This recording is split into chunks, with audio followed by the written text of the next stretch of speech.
the Library of Alexandria's gradual decline.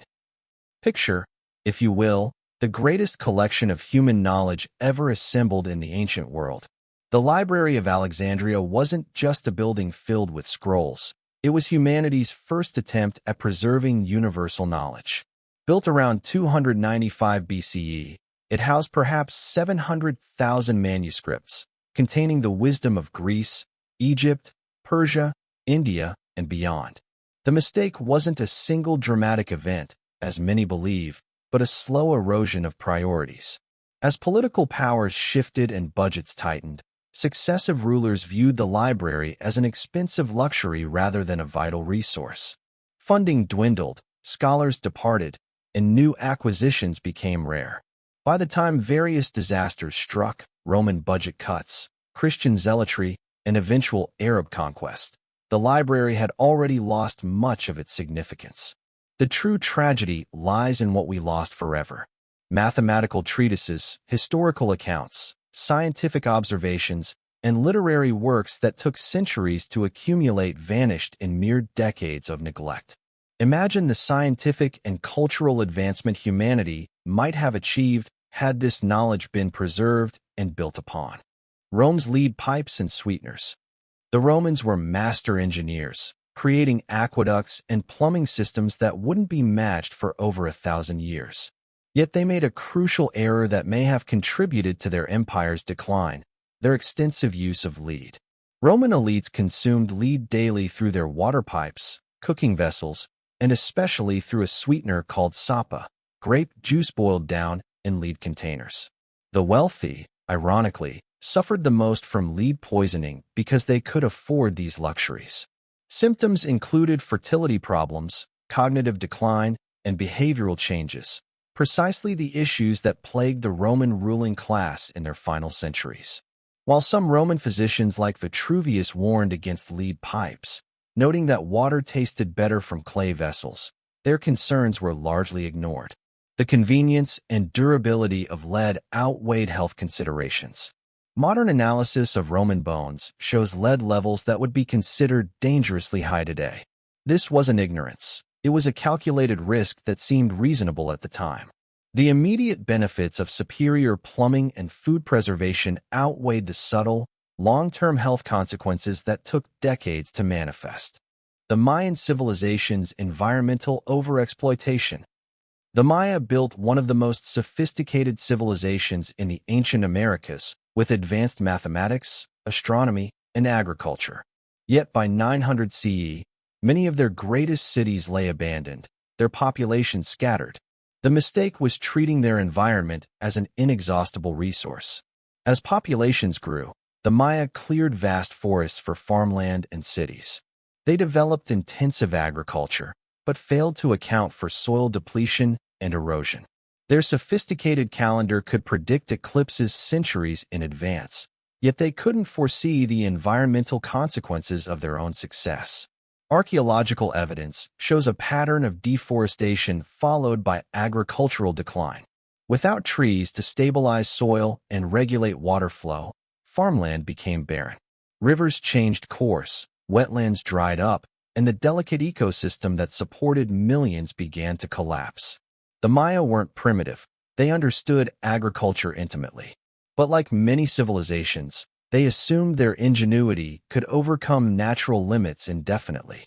They had successfully adapted to challenges before, so why not this one?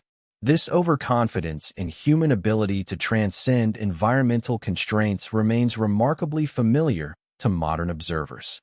Xerxes' invasion of Greece. In 480 BCE, Xerxes I of Persia assembled perhaps the largest army the ancient world had ever seen. Estimates range from 200,000 to over 1,000,000 soldiers. His goal was simple: crush the Greek city-states that had dared to defy Persian power. The mistake began with hubris. Xerxes believed that sheer numbers guaranteed victory, but massive armies create massive problems. Feeding hundreds of thousands of soldiers required a supply chain stretching across continents. Moving such forces was like relocating entire cities daily. When Xerxes bridged the Hellespont, the narrow straits separating Asia and Europe, and ordered his men to whip the waters when storms destroyed the first bridges. He revealed a fundamental misunderstanding of the challenges he faced.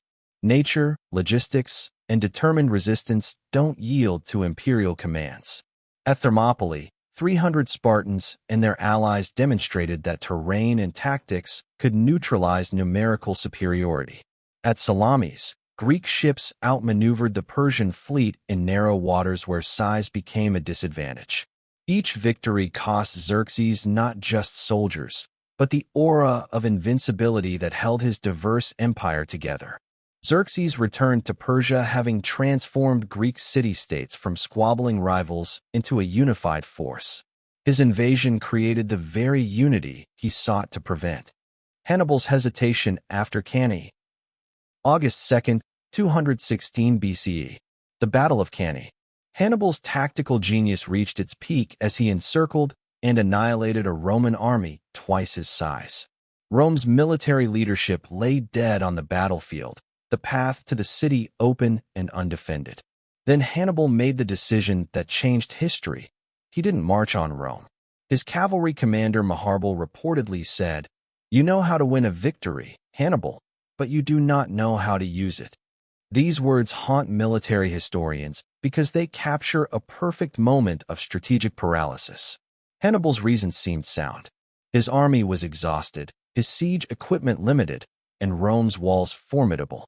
He believed that his stunning victory would convince Rome's allies to abandon them, making conquest unnecessary. But this revealed a fundamental misunderstanding of Roman character. Romans didn't surrender, they absorbed losses and adapted. While Hannibal waited for political collapse that never came, Rome rebuilt its armies, learned from its defeats, and gradually turned the tide. By hesitating at his moment of greatest strength, Hannibal allowed his advantages to erode slowly rather than seizing immediate victory.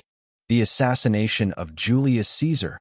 On the Ides of March, 44 BCE, a group of Roman senators struck down Julius Caesar, believing they were saving the Republic.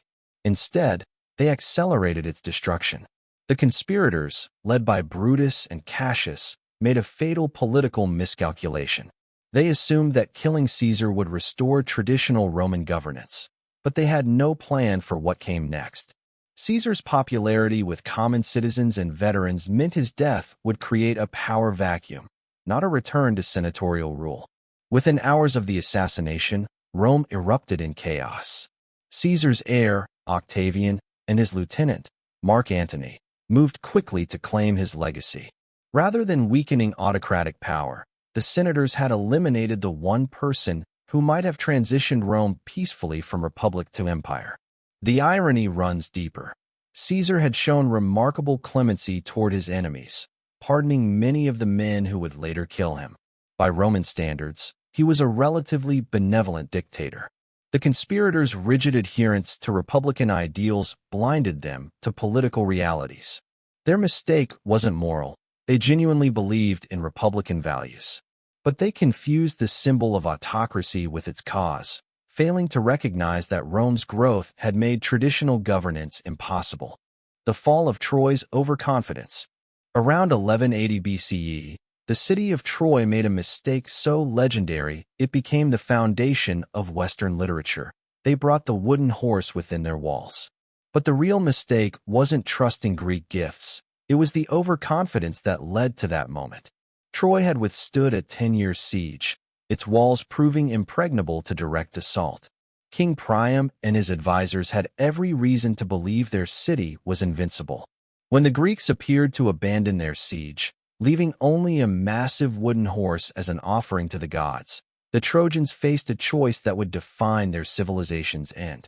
The priest Laocoon warned against the gift, famously declaring, "I fear Greeks even when bearing gifts." His serpentine death, whether divine punishment or Greek sabotage, silenced opposition. But the deeper mistake was cultural. Troy's success had bred a dangerous assumption that their walls made them untouchable. Archaeological evidence suggests that the historical Troy was indeed destroyed around this period, likely by a combination of warfare and natural disasters.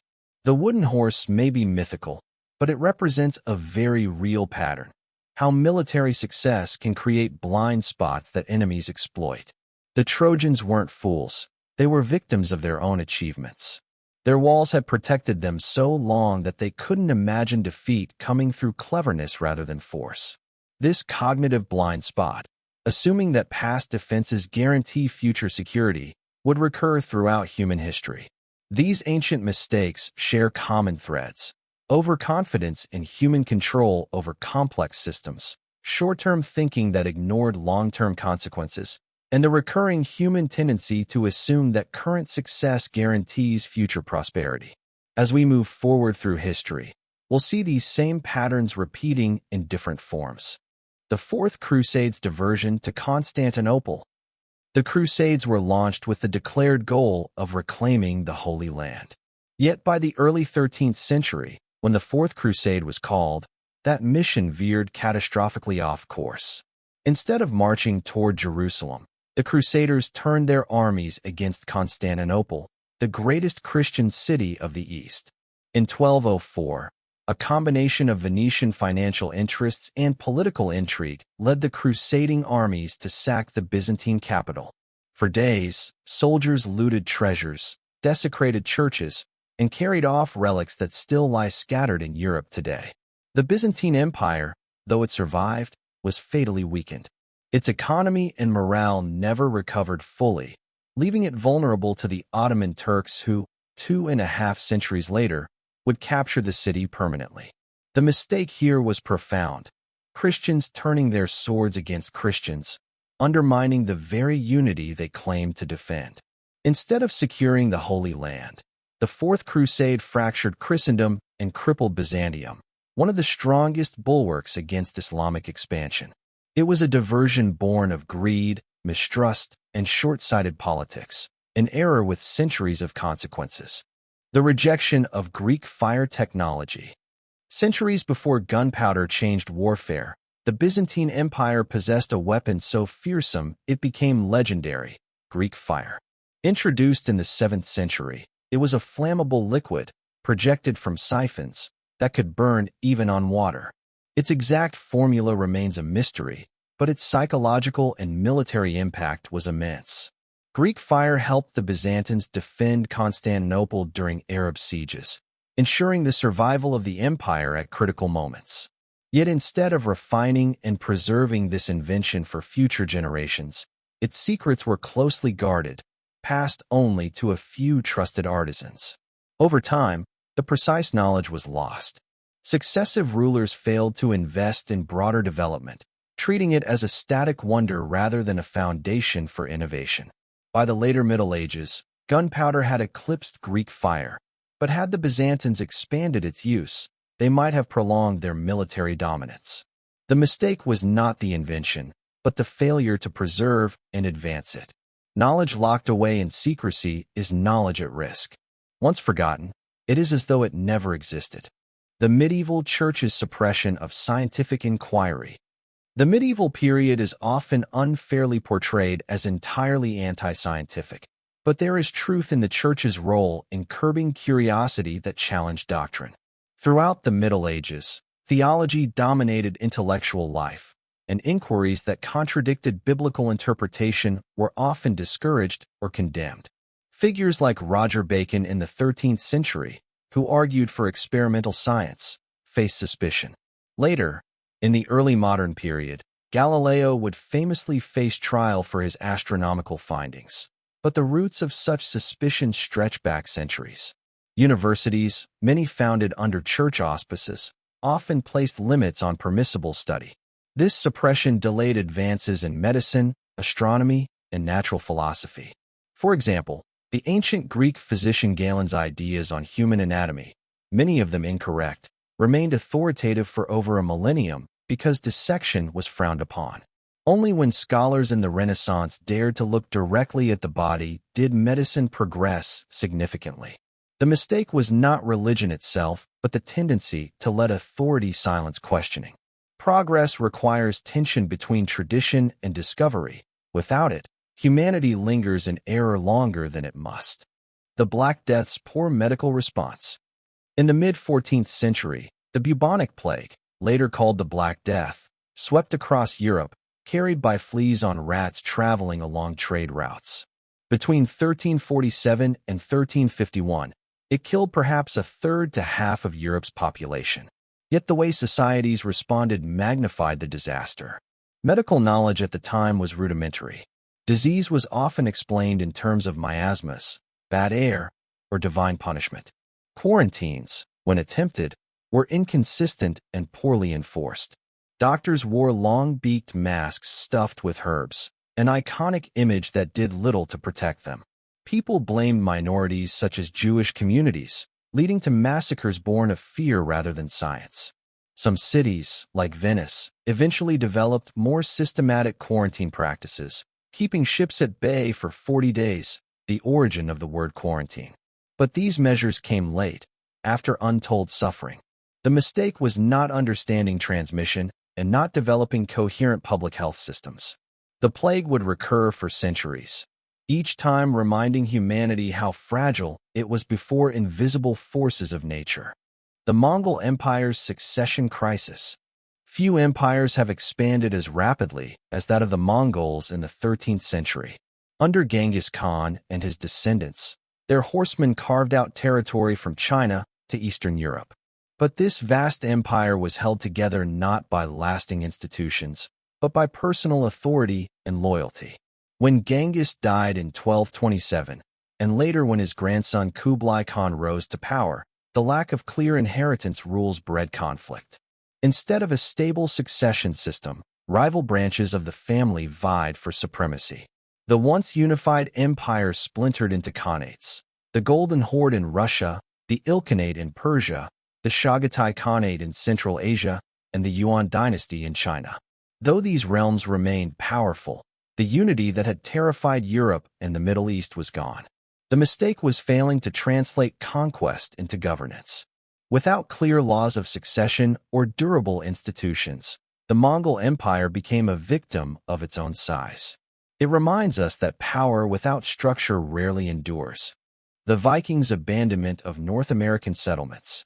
Centuries before Columbus, Norse explorers reached North America.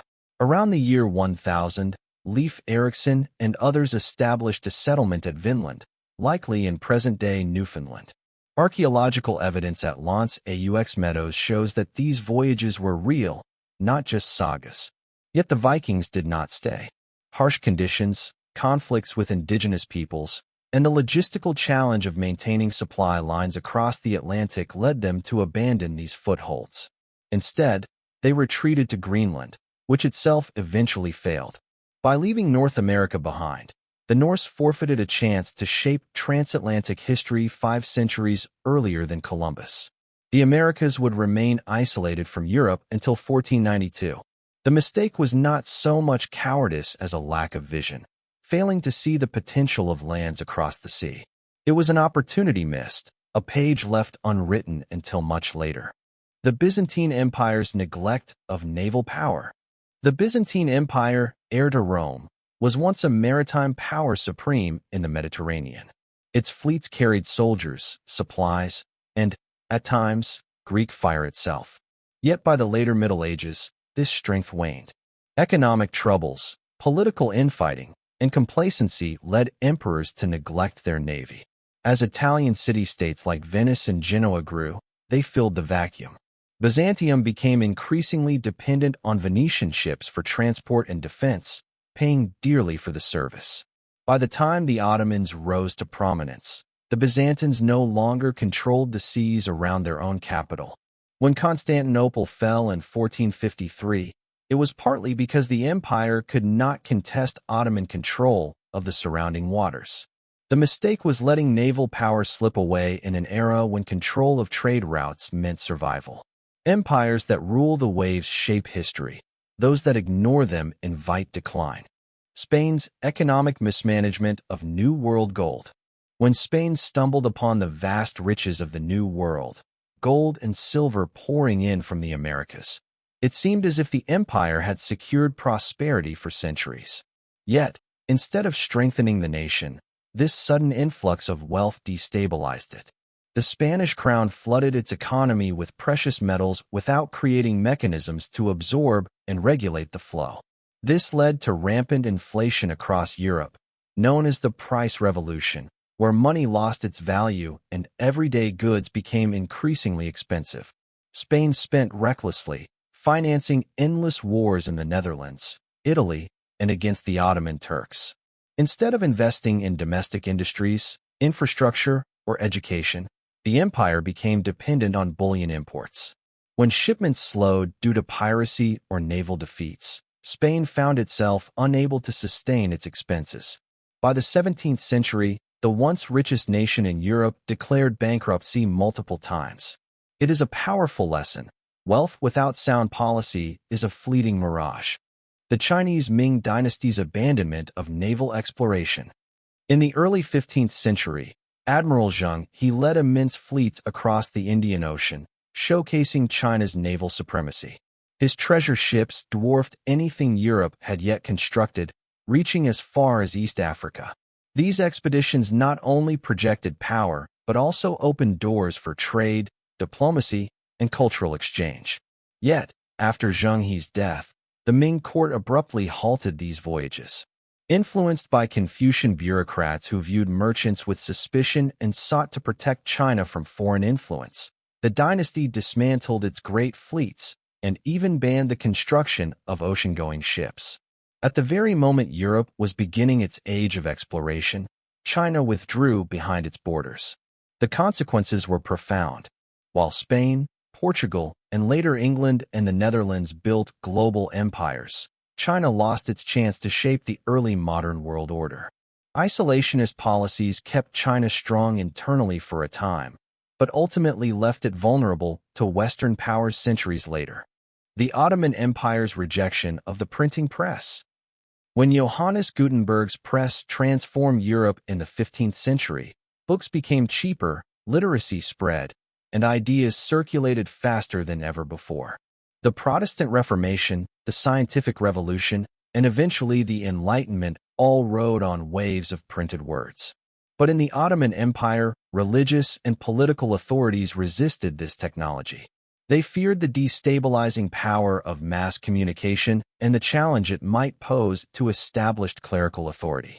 As a result, printing presses were banned in the empire for nearly 3 centuries. Manuscripts continued to be copied by hand while Europe raced ahead in science, philosophy, and technology. By the time the Ottomans embraced print in the 18th century, they were far behind. A single hesitation in adopting one machine had enormous consequences, contributing to the empire's slow decline and Europe's ascendancy. The Salem witch trials. In 1692, the small Puritan community of Salem, Massachusetts, fell into hysteria. Fueled by superstition, fear of the devil, and deep-seated social tensions, villagers accused one another of practicing witchcraft. What began as the strange behavior of a few young girls spiraled into a frenzy of accusations, imprisonments, and executions. Over 200 people were accused, and 20 were executed, most by hanging, one by pressing under heavy stones. The trials revealed the dangerous power of fear combined with weak judicial safeguards. Evidence was flimsy, often based on dreams, visions, or personal grudges. Due process collapsed under the weight of panic. The Salem witch trials stand as a stark reminder of how quickly reason can fail when a community succumbs to mass hysteria. They illustrate the necessity of skepticism, evidence-based law, and the courage to resist fear-driven justice. The Dutch tulip mania, 1636 to 1637. In the Netherlands, tulips were more than flowers. They became symbols of status and beauty. As demand grew, so did prices. By the mid-1630s, speculation reached absurd levels. Rare tulip bulbs could sell for more than the cost of a house. Contracts were traded like modern futures markets, with buyers and sellers often never touching the bulbs themselves. But the bubble burst in early 1637. Prices collapsed almost overnight, leaving many investors ruined. While the Dutch economy survived, contrary to some exaggerated accounts, the mania became the first well-documented speculative bubble in history. The story is less about tulips and more about human psychology. Greed, herd behavior, and the belief that prices would rise forever blinded people to reality. It is a pattern that repeats in financial history, from the South Sea bubble to the dot-com crash and cryptocurrency swings. Tulip mania remains an early cautionary tale of markets divorced from fundamentals. Louis XIV revocation of the Edict of Nantes. In 1598, the Edict of Nantes granted France's Protestant minority, the Huguenots, limited rights of worship and protection from persecution. For nearly a century, this compromise stabilized France, allowing religious coexistence after decades of bloody conflict. But in 1685, Louis XIV, the Sun King, revoked the edict. Determined to enforce Catholic unity, he outlawed Protestantism, demolished Huguenot churches, and forced conversions. Hundreds of thousands of Huguenots, many of them skilled artisans, merchants, and intellectuals, fled to Protestant nations like England, the Netherlands, and Prussia. France lost a vital segment of its population, while rival economies gained their expertise. The decision weakened France's economy, contributed to later financial strains, and deepened divisions within the country. It stands as an example of how intolerance and short-sighted absolutism can erode national strength. The Great Fire of London's prevention failures. On September 2, 1666, a small blaze in a bakery on Pudding Lane ignited one of the most devastating urban fires in history. London, a city of narrow wooden houses packed closely together, was a tinderbox waiting for disaster. Strong winds fanned the flames, and within days, much of the medieval city was reduced to ash. The tragedy was not only the fire itself, but the failure to prevent it. Fire safety was neglected in city planning. Efforts to stop the blaze, such as demolishing buildings to create fire breaks, were delayed by hesitation and poor leadership. The result was catastrophic: 13,000 houses, 87 churches, and countless businesses destroyed. Yet, from the ashes came reform. The rebuilding of London introduced brick and stone construction, wider streets, and early fire insurance systems. The fire demonstrated the cost of ignoring prevention, but also how disaster can spur lasting improvements. Britain's mishandling of American colonial relations. By the mid-18th century, Britain possessed one of the most prosperous colonial holdings in the world, 13 thriving colonies in North America. They were loyal, industrious, and deeply tied to Britain's economy. Yet, after the costly 7 Years' War, Britain sought to recoup its debts by taxing these colonies more directly.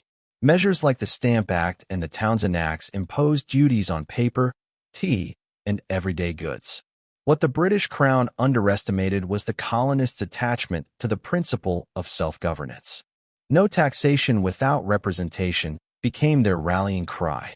Instead of working toward compromise, Britain doubled down with coercive acts, closing Boston's port and tightening imperial authority.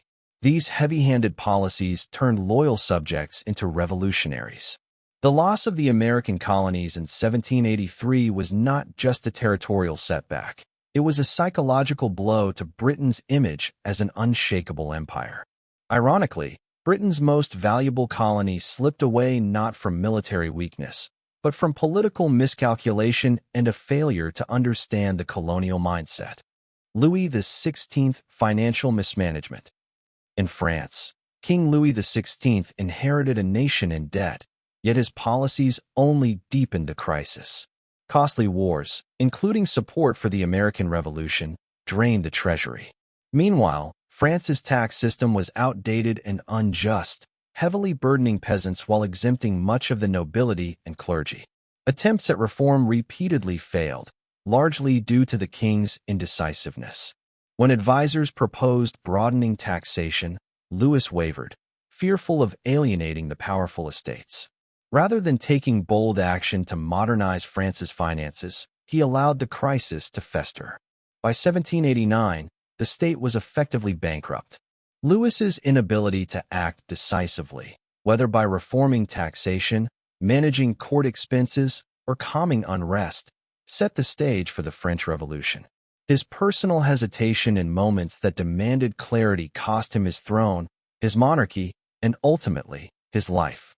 France's descent into revolution began not only with poverty and inequality, but with a ruler who could not govern effectively in a moment of peril. The French Revolution's reign of terror. What began as a revolution of liberty and equality soon descended into one of the bloodiest chapters of modern history. The revolution overthrew monarchy and privilege, but as external enemies threatened France and internal dissent grew, paranoia took hold. The Jacobins, under Robespierre, launched the Reign of Terror in 1793. Thousands were executed, royalists, moderates, and even early revolutionaries who once fought for freedom. The guillotine became not a symbol of justice, but of fear, cutting down anyone deemed insufficiently loyal to the revolution's ideals. In their pursuit of purity, the revolutionaries destroyed many of their own. The terror undermined the revolution's credibility and alienated much of the population. Instead of securing liberty, it paved the way for military rule under Napoleon. The lesson is stark. When idealism is weaponized without restraint, it can consume the very principles it sought to defend. Captain Cook's overconfidence in Hawaii. Captain James Cook was one of the great navigators of the 18th century, mapping vast portions of the Pacific. Yet, his final voyage ended in tragedy. In 1779, Cook landed in Hawaii, where his arrival coincided with local religious festivals.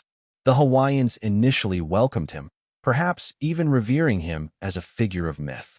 However, when Cook returned after damage to one of his ships, relations soured. Overconfidence clouded his judgment. He attempted to take a local chief hostage as leverage for stolen goods, a grave miscalculation in a society with its own political dynamics and honor codes. The act incited outrage, and Cook was killed in the ensuing clash. His death highlighted the dangers of assuming European superiority and misunderstanding indigenous cultures. Even a seasoned explorer like Cook fell victim to diplomatic arrogance, showing that knowledge of seas and maps could not replace cultural sensitivity. The Jacobite Rising's poor strategic planning. In 1745, Charles Edward Stuart, Bonnie Prince Charlie, sought to reclaim the British throne for his family.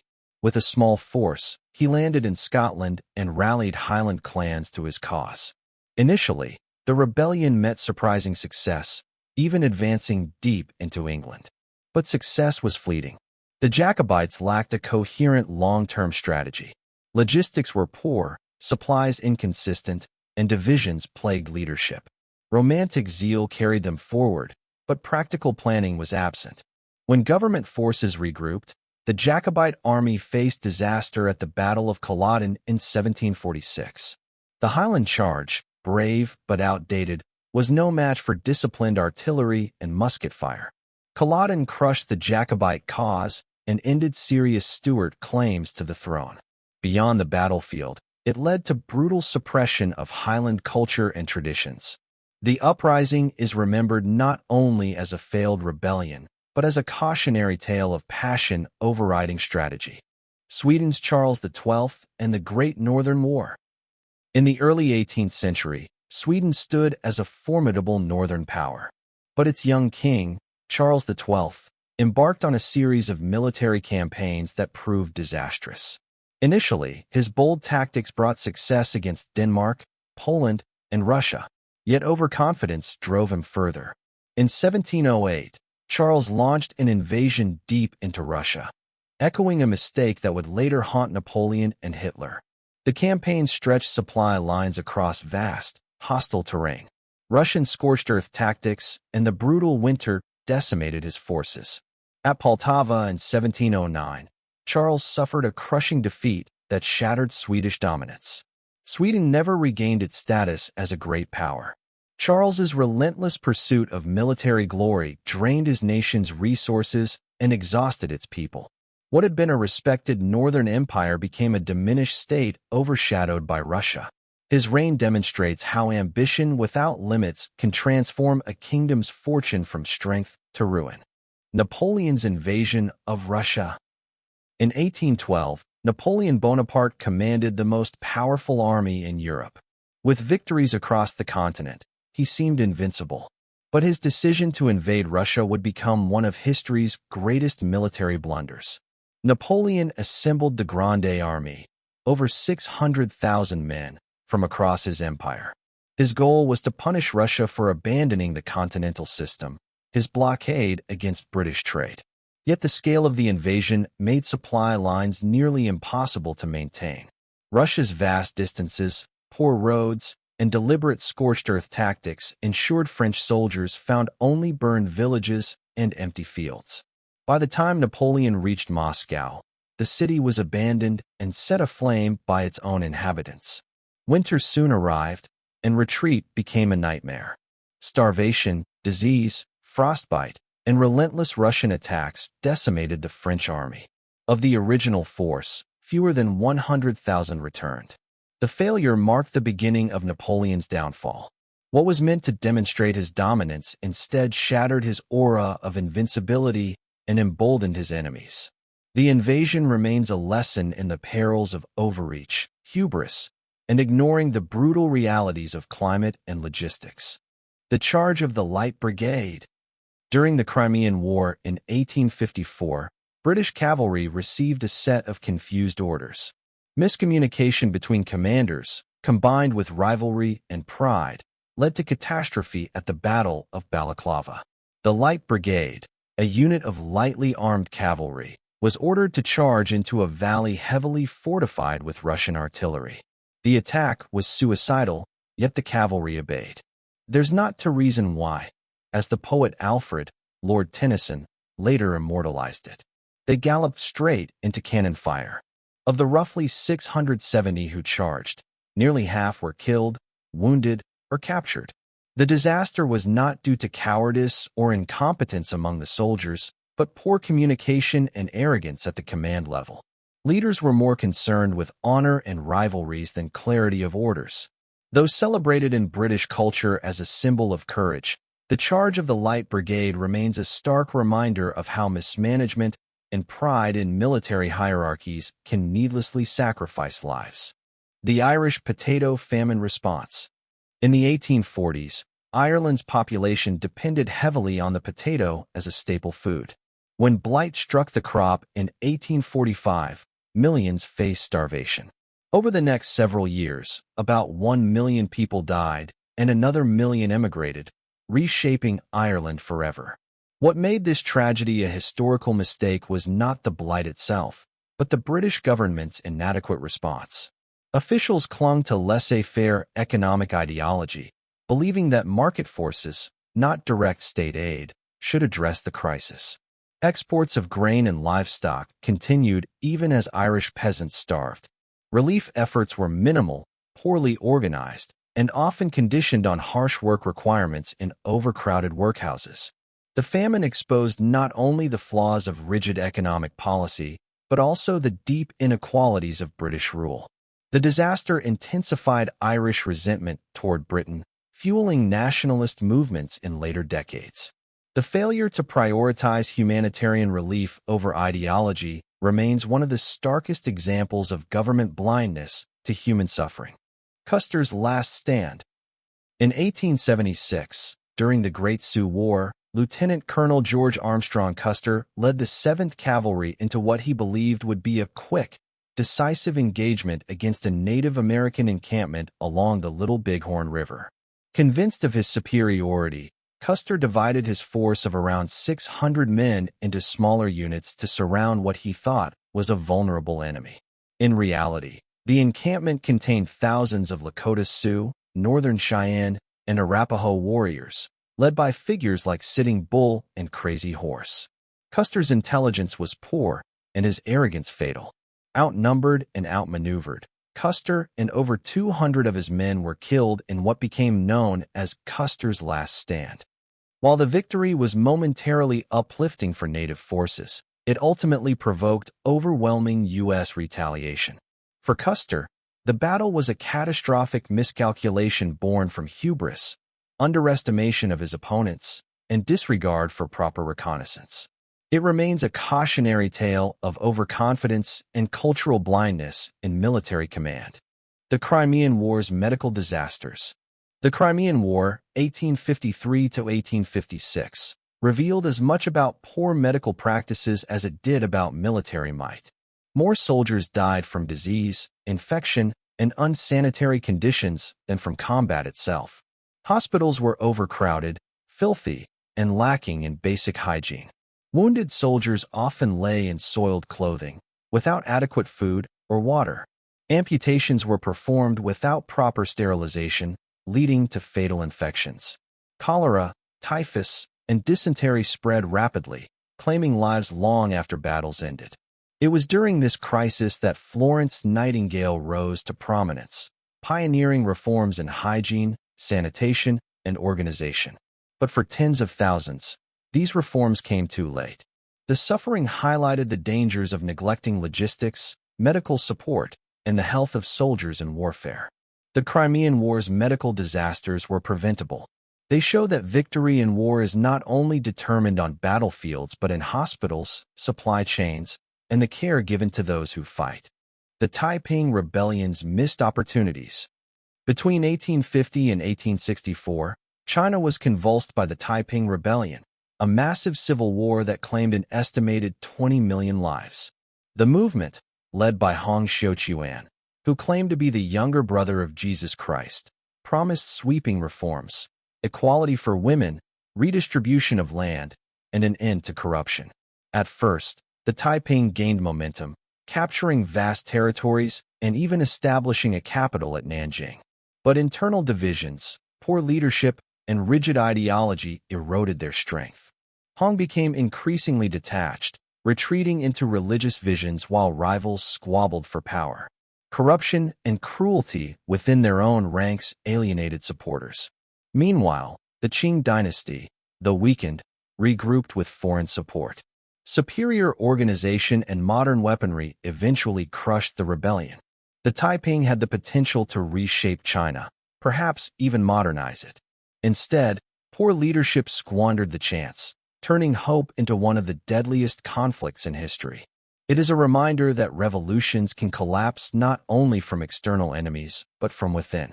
The opening of Japan's isolation mistakes.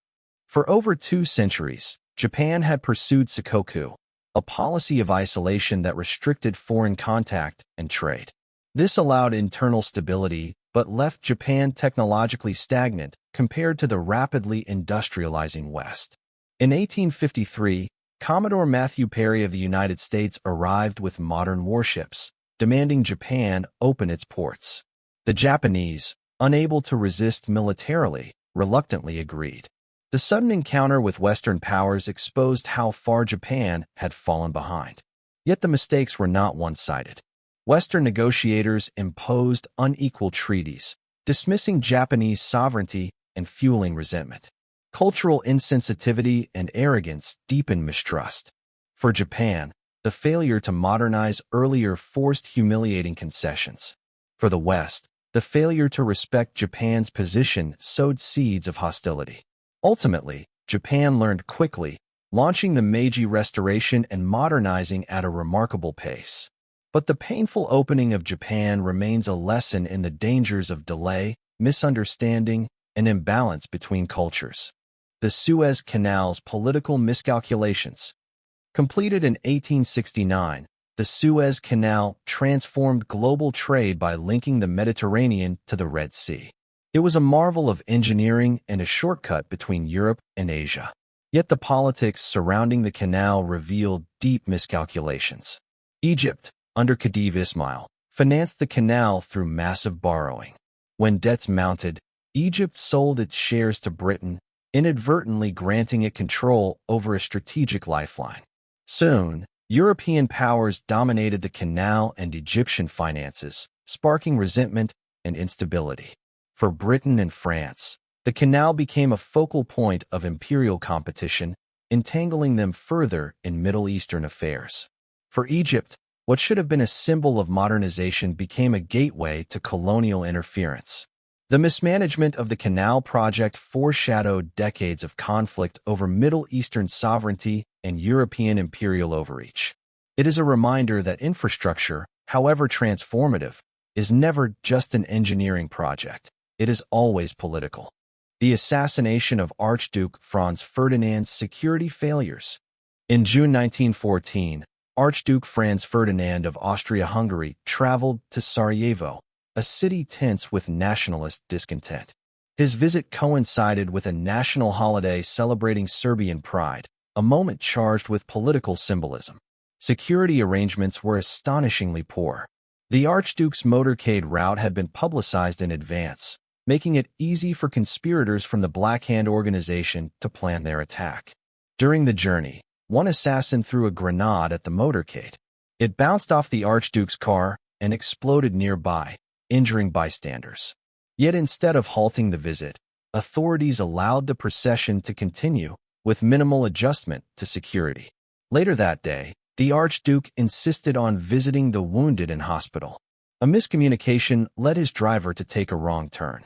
As the car slowed to reverse, Gavrilo Princip happened to be standing nearby. He stepped forward and fired the shots that killed Franz Ferdinand and his wife, Sophie. The tragedy was not inevitable. Better route planning, stricter security, or canceling the visit altogether could have prevented it. Yet the consequences were immense.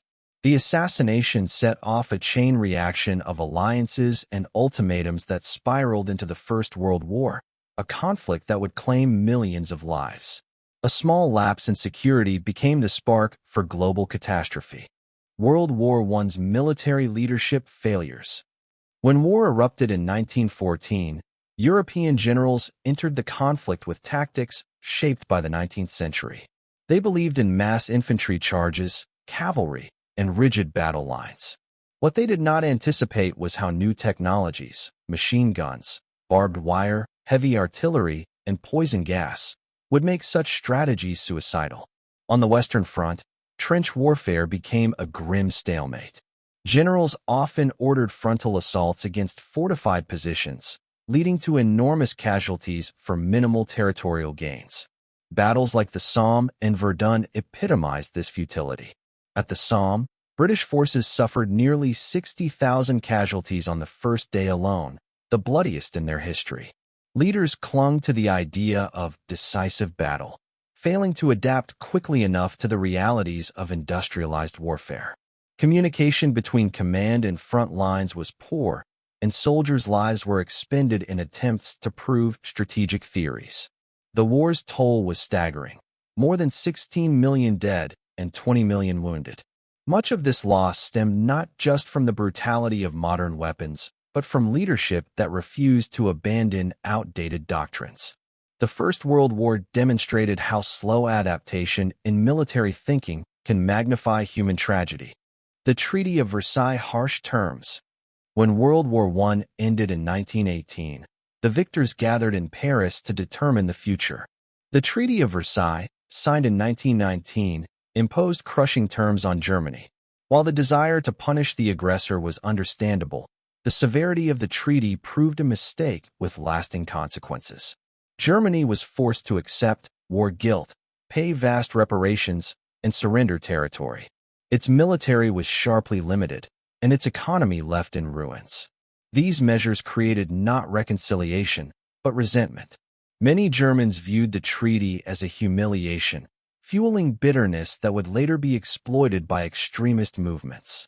Economically, reparations strained Germany's fragile post-war recovery.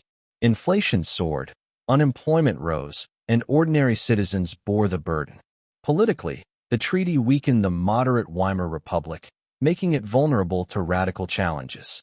Historians debate whether the treaty directly caused World War II, but its role in destabilizing Germany is undeniable.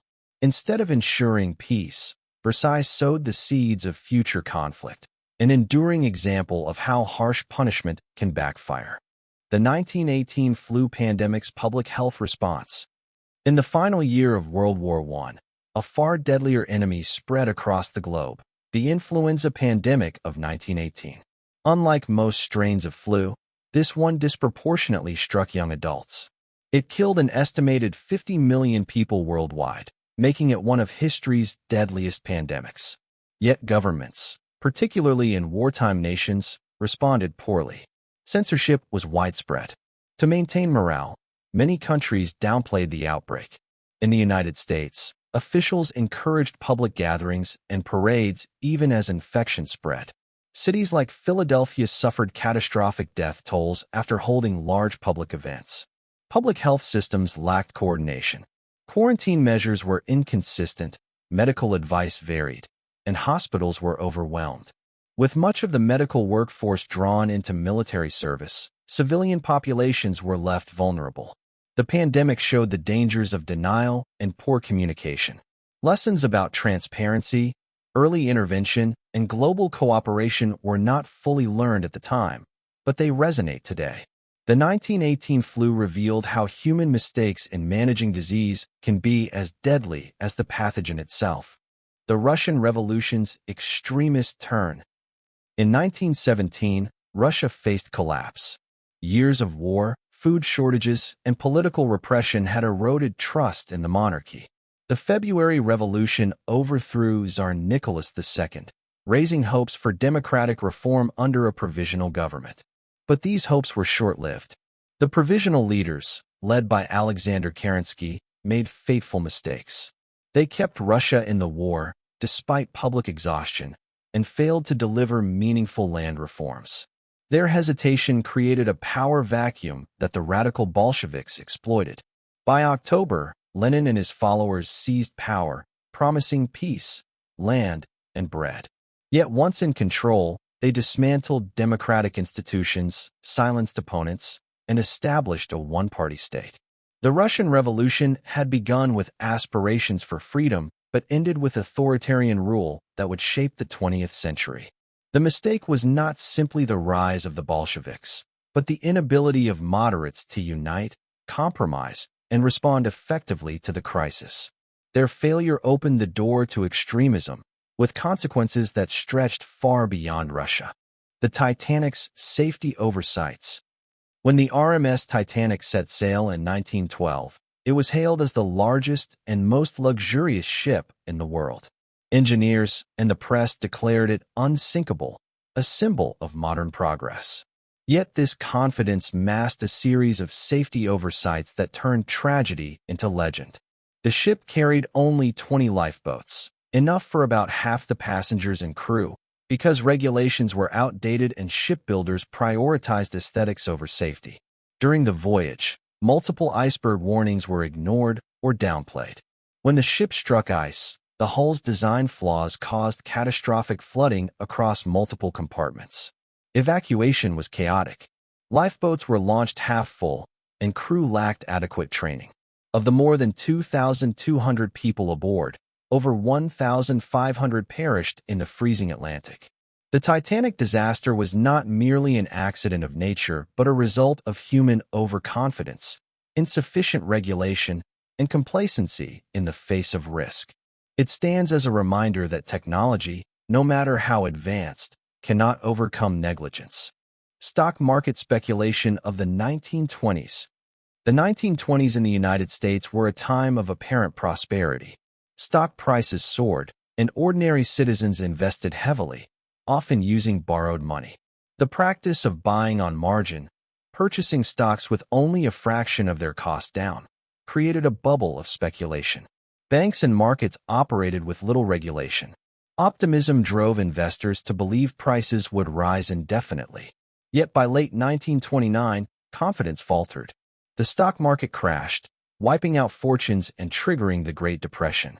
The mistake was not in investing itself, but in the reckless combination of easy credit, poor oversight, and collective delusion. Policymakers failed to rein in speculation or prepare for the consequences. When the bubble burst, unemployment soared, banks collapsed, and economies around the world suffered. The 1920 speculation shows how financial systems can collapse when greed outpaces prudence.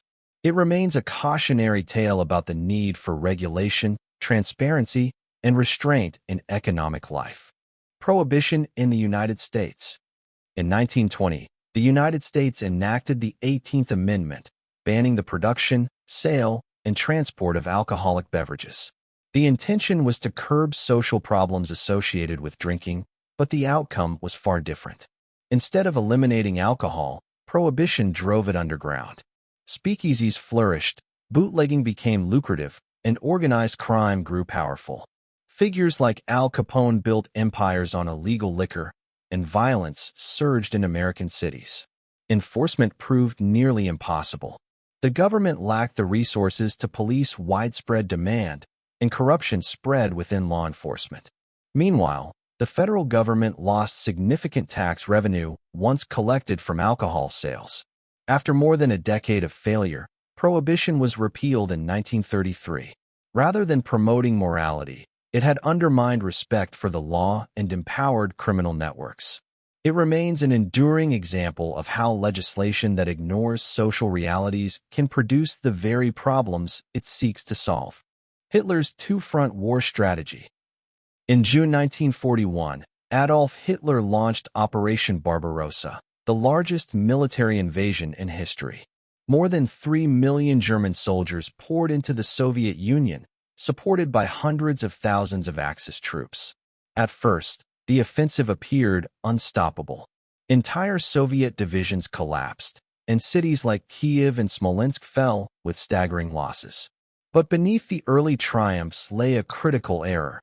Germany was already locked in a conflict with Britain and facing mounting economic strain. By invading the Soviet Union, Hitler repeated Napoleon's mistake of opening a two-front war. The Wehrmacht's supply lines stretched hundreds of miles over poor roads. Tanks and trucks broke down, soldiers marched on foot, and food ran desperately short. Then came the Russian winter. Temperatures plunged to 40 below, and German soldiers lacked proper clothing. Equipment froze, weapons jammed, and frostbite claimed thousands. Meanwhile, the Soviets regrouped, mobilizing fresh troops from the east. The German advance stalled before Moscow, and the myth of invincibility shattered. By splitting his forces and underestimating Soviet resilience, Hitler doomed Germany to a war of attrition it could not win. What began as a lightning strike turned into a slow bleed that ultimately led to defeat. Japan's attack on Pearl Harbor. On December 7, 1941, Japanese planes descended on Pearl Harbor, unleashing a devastating surprise attack. Battleships burned, planes exploded on runways, and more than 2,000 Americans lost their lives. Tokyo celebrated the strike as a victory, believing it had crippled U.S. naval power in the Pacific. Yet Japan's leaders had gravely misjudged the United States. Far from demoralizing the Americans, the attack unified the nation. Isolationist debates vanished overnight. President Franklin Roosevelt declared war with near-unanimous support in Congress. Strategically, Japan had awakened a giant. The United States possessed vast industrial capacity, steel mills, shipyards, and factories that could outproduce Japan many times over. Within months, American carriers were striking back, and as a result, as we all know, Japan was nuked. Pearl Harbor stands as a lesson in short-sighted calculation. Tactical brilliance cannot replace strategic foresight. By attacking the U.S., Japan sealed its own fate. The Maginot Line strategy. After the slaughter of World War I, France swore it would never again be caught unprepared. Throughout the 1930s, it built the Maginot Line, an immense wall of fortresses, bunkers, and artillery stretching along its German border. It was a marvel of engineering, fortified tunnels, air filtration systems, underground railways. But it was also a mistake. The Maginot Line reflected a mindset of fighting the last war. French planners assumed Germany would launch another frontal assault through Alsace and Lorraine. They did not account for new tactics of mechanized warfare. When Germany struck in 1940, it bypassed the line entirely, sending tanks through the Ardennes forest and Belgium, routes the French had dismissed as impassable. The static fortifications were rendered irrelevant. Within weeks, France fell. The Maginot Line became a monument to misplaced faith in walls and concrete, proof that technology and strategy must evolve with the times. Stalin's purges of military leadership. During the Great Purge of the late 1930s, Joseph Stalin unleashed a wave of arrests, executions, and imprisonments that gutted the Soviet military. 3 of 5 marshals, 13 of 15 army commanders, and thousands of officers were eliminated. Accused of treason or sabotage, most were innocent. The effect was devastating. By 1941, when Hitler invaded, the Red Army was riddled with inexperienced commanders and fearful subordinates. Orders were often contradictory, tactics clumsy, and morale uncertain. The initial German advance cut through Soviet defenses with shocking ease, encircling entire armies and capturing millions of prisoners. Though the Soviet Union ultimately recovered, thanks to industrial relocation, manpower reserves, and sheer resilience, the early disasters were worsened by Stalin's own paranoia. The purges had left the military brain dead at its moment of greatest need. It was a self-inflicted wound, a reminder that authoritarian control can destroy the very institutions meant to protect a nation. The Holocaust's bureaucratic participation. The Holocaust is remembered for its unimaginable cruelty: the ghettos, the death camps, the gas chambers. Yet one of its most chilling aspects was how ordinary bureaucracy enabled extraordinary evil. Trains had to be scheduled, lists typed, supplies ordered, records kept. Thousands of clerks, railway officials, and administrators participated, not by killing directly, but by ensuring the machinery of genocide ran smoothly. Many claimed they were just doing their jobs. Philosopher Hannah Arendt later described this as the banality of evil. The genocide was not carried out only by fanatics, but also by everyday workers who surrendered moral responsibility to the system. The Holocaust demonstrates that atrocity can be industrial, efficient, and disturbingly ordinary. It warns us that vigilance against evil must extend beyond leaders to the systems and individuals that enable them. The atomic bomb decision process. In August 1945, the United States dropped atomic bombs on Hiroshima and Nagasaki. Cities vanished in blinding fireballs. More than 100,000 people were killed instantly, and many more suffered from burns and radiation. The war ended within days. The bombings remain among the most controversial decisions in modern history. Supporters argue they prevented a bloody invasion of Japan that could have killed millions. Critics point to alternatives, demonstrating the bomb on an uninhabited island, modifying surrender terms, or awaiting Soviet entry into the war. What is clear is that the decision was made with limited debate about the long-term consequences. The bombs ended one war, but began the nuclear age, introducing weapons capable of ending civilization. No international agreements existed to regulate their use. Within years, the Soviet Union developed its own arsenal, launching an arms race that defined the Cold War. The atomic bomb decision was not just a military action. It was a leap into a new and terrifying era without adequate preparation. The partition of India. In 1947, after nearly 2 centuries of colonial rule, Britain abruptly ended its hold on India. The subcontinent was divided into Hindu-majority India and Muslim-majority Pakistan. The process was rushed. Lawyer Cyril Radcliffe, unfamiliar with Indian society, was given just weeks to draw borders across provinces, villages, and even households. The consequences were catastrophic. More than 10 million people were uprooted as Hindus, Muslims, and Sikhs fled across new frontiers. Trains arrived packed with corpses, villages were massacred, and an estimated 1 to 2 million people were killed. Families were torn apart, and centuries-old communities destroyed. Partition created enduring hostility between India and Pakistan, leading to wars, militarization, and the unresolved conflict over Kashmir. What was intended as a solution to communal tensions instead institutionalized them, leaving wounds that remain open. Partition is a reminder that decolonization, when rushed and careless, can create as much suffering as the empire it replaced. The creation of Israel-Palestine borders. In 1948, as Britain ended its mandate in Palestine, the State of Israel was declared. For Jewish survivors of the Holocaust, it was a homeland long sought after, a refuge from persecution. But for Palestinian Arabs living on the same land, it was a catastrophe. Al-Nakba, the Great Displacement. The United Nations proposed partition, but the plan ignored complex demographics. Villages, cities, and farmlands were interwoven. No clean division was possible. War broke out immediately.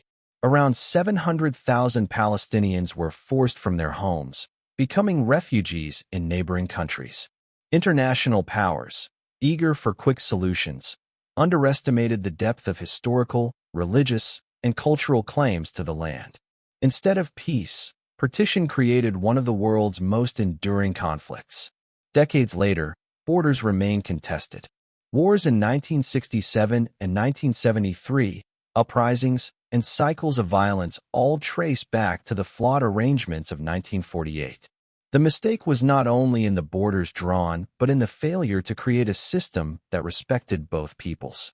The Korean War's Chinese intervention miscalculation.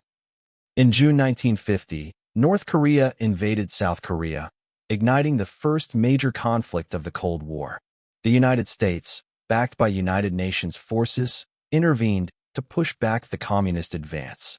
Under General Douglas MacArthur, a brilliant amphibious landing at Incheon turned the tide, driving North Korean forces back toward the Yalu River. It was at this moment that overconfidence crept in. MacArthur, ignoring intelligence warnings, assumed China would not dare intervene. He pressed forward, vowing that American troops would be home by Christmas. But Mao Zedong saw foreign armies at his border as an existential threat. Hundreds of thousands of Chinese volunteer soldiers poured into Korea, catching U.S. and Allied forces off guard. Fierce winter battles forced a retreat, and the war dragged on for 3 more bloody years before ending in stalemate. The miscalculation transformed what could have been a limited conflict into a prolonged war. It highlighted the danger of underestimating an opponent's willingness to act when national security is at stake. The Bay of Pigs invasion. In April 1961, the United States launched a covert operation to topple Fidel Castro's regime in Cuba. The plan involved landing a force of Cuban exiles at the Bay of Pigs, sparking an uprising that would overthrow the communist government. But nearly every aspect of the mission was flawed. The exiles were poorly trained and outnumbered. Air support was insufficient. The landing site itself was swampy and isolated, making reinforcements impossible. Worse still, the U.S. role was obvious to the world, shattering any illusion of deniability. Within days, Castro's forces crushed the invasion. Far from weakening him, the fiasco strengthened his grip on power. He turned decisively toward the Soviet Union for protection, paving the way for the Cuban Missile Crisis just a year later. The Bay of Pigs stands as a symbol of intelligence failure, overconfidence, and the consequences of poorly executed covert action. The Cuban Missile Crisis near misses. In October 1962, the world came closer to nuclear war than ever before. U.S. reconnaissance discovered Soviet nuclear missiles being installed in Cuba, capable of striking major American cities within minutes. President John F. Kennedy responded with a naval blockade, demanding their removal. For 13 tense days, the crisis escalated. Secret negotiations occurred alongside public posturing. American forces prepared for invasion. Soviet troops in Cuba were armed with tactical nuclear weapons. What makes the crisis particularly alarming are the near misses. A U.S. spy plane was shot down, almost triggering retaliation. Another strayed into Soviet airspace, risking escalation. Most frightening of all, a Soviet submarine under U.S. depth charge attack nearly launched a nuclear torpedo, stopped only by the calm judgment of one officer, Vasily Arkhipov. Ultimately, diplomacy prevailed. The Soviets withdrew their missiles in exchange for a U.S. pledge not to invade Cuba and the quiet removal of American missiles in Turkey. The crisis revealed how fragile peace can be when miscommunication and brinkmanship dominate international relations. The Vietnam War's escalation. The Vietnam conflict began as a small advisory mission, with American military advisors supporting South Vietnam. But as the 1960s progressed, U.S. involvement grew gradually, each step justified as a limited measure to contain communism. This incremental approach, known as escalation, lacked clear objectives. Was the goal to defend South Vietnam, to destroy the Viet Cong, or to demonstrate U.S. credibility on the global stage? Without clarity, The commitment deepened until more than 500,000 American troops were deployed. The U.S. misunderstood the nature of the conflict. For the Vietnamese, it was not simply an ideological battle between communism and capitalism, but a war of national independence. Local support for the Viet Cong was strong, and no amount of firepower could break their resolve. The war dragged on for nearly 2 decades, costing millions of lives and dividing American society. In the end, the U.S. withdrew, and Vietnam was unified under communist rule. Escalation without clear strategy turned a limited conflict into a quagmire, teaching hard lessons about the limits of military power. The Soviet invasion of Afghanistan. In December 1979, Soviet troops invaded Afghanistan to prop up a struggling communist government. Leaders in Moscow believed the operation would be quick and decisive, securing a friendly regime on their southern border. Instead, they stumbled into their own Vietnam. Afghan guerrillas, known as the Mujahideen, fought with fierce determination, aided by U.S. weapons, Pakistani training, and Saudi funding. The rugged terrain favored defenders, and Soviet troops found themselves bogged down in endless ambushes and mountain battles. The war drained Soviet resources, demoralized its army, and eroded international credibility. At home, the conflict fueled disillusionment, contributing to the eventual collapse of the Soviet Union a decade later. The invasion showed the dangers of overconfidence in military solutions and the difficulty of imposing control over a hostile population determined to resist foreign occupation. Chernobyl's safety culture failures. On April 26, 1986, reactor number 4 at the Chernobyl nuclear power plant exploded during a late-night safety test. The blast released radioactive material across Europe, contaminating vast regions of Ukraine, Belarus, and beyond. The disaster was not merely a technical failure, but a systemic one. Soviet engineers operated in a culture that discouraged dissent and rewarded secrecy. Safety warnings were ignored, procedures bypassed, and when the accident occurred, authorities initially tried to conceal its scale. Firefighters rushed to the scene without protective gear, many dying within weeks from radiation. Nearby residents were evacuated only after days of exposure. The long-term health and environmental consequences remain severe. Chernobyl revealed the cost of a safety culture built on denial and hierarchy. It demonstrated that in high-risk technologies, transparency and accountability are not optional. They are essential. The Cultural Revolution in China. In 1966, Chairman Mao Zedong launched the Cultural Revolution, a campaign to reassert his authority and revive revolutionary fervor. He mobilized millions of young people, the Red Guards, to attack old customs, old culture, old habits, and old ideas. Schools closed. Intellectuals were humiliated, imprisoned, or killed. Ancient temples, books, and artworks were destroyed. Factories and farms suffered as chaos spread. For a decade, China tore itself apart in an orgy of ideological extremism. The damage was incalculable. An entire generation lost years of education. Scientific research stalled. Cultural treasures vanished. Families and communities were fractured by suspicion and violence. When the movement finally ended in 1976, China was left socially scarred and economically weakened. The Cultural Revolution showed how political ideology, when unchecked, can devastate a nation's intellectual and cultural foundations. The Khmer Rouge's agrarian extremism. In 1975, the Khmer Rouge seized power in Cambodia under the leadership of Pol Pot. Inspired by a radical vision, they sought to create an agrarian utopia by eliminating modern institutions and returning society to the countryside. Cities were emptied. Millions were forced into labor camps, where starvation, disease, and exhaustion killed vast numbers.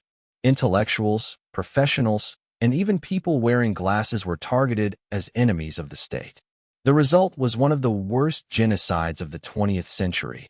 Nearly 2 million Cambodians, about a quarter of the population, perished. Infrastructure collapsed, culture was destroyed, and the nation was left traumatized for generations.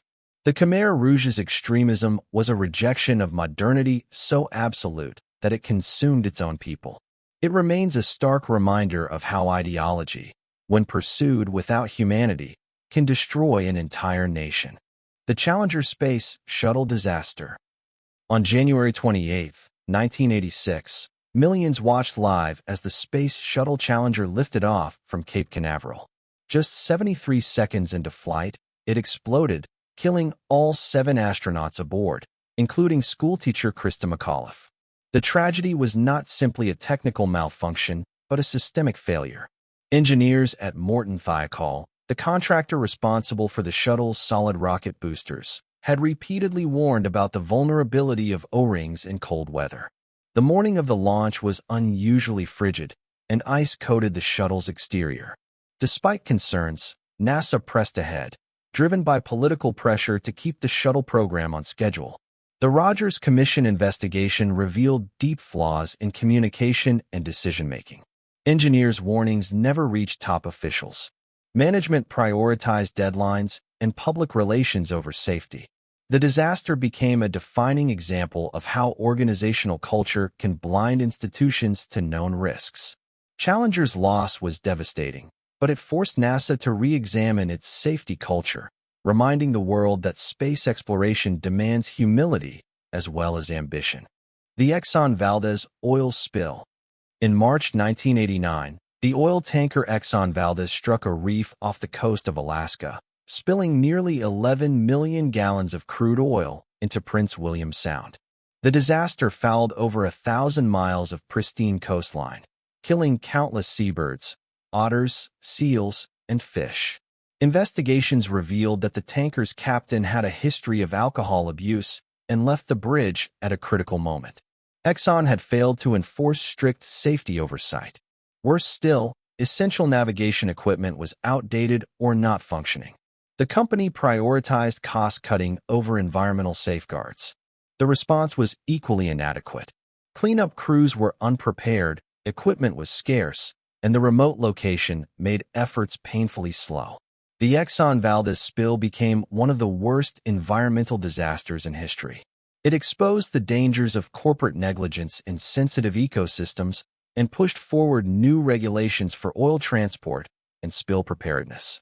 Yet, even decades later, the region's environment bears scars from the catastrophe. The Rwandan genocides, international inaction. In April 1994, Rwanda descended into one of the fastest and most brutal genocides in history. Over the course of 100 days, extremist Hutu militias slaughtered around 800,000 Tutsis and moderate Hutus with machetes, guns, and clubs. The warning signs were clear. Tensions had been rising for years. The United Nations had peacekeepers on the ground, and reports of imminent violence reached world capitals.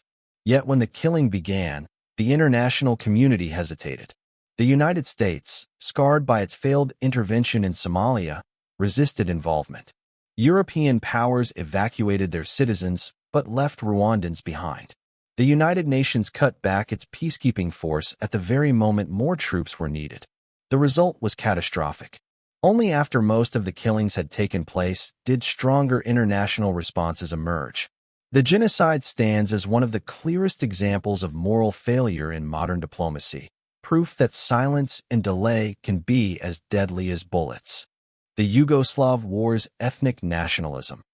The breakup of Yugoslavia in the 1990s unleashed a wave of ethnic violence across the Balkans. Long-suppressed grievances resurfaced, fueled by nationalist leaders who exploited historical resentments for political gain.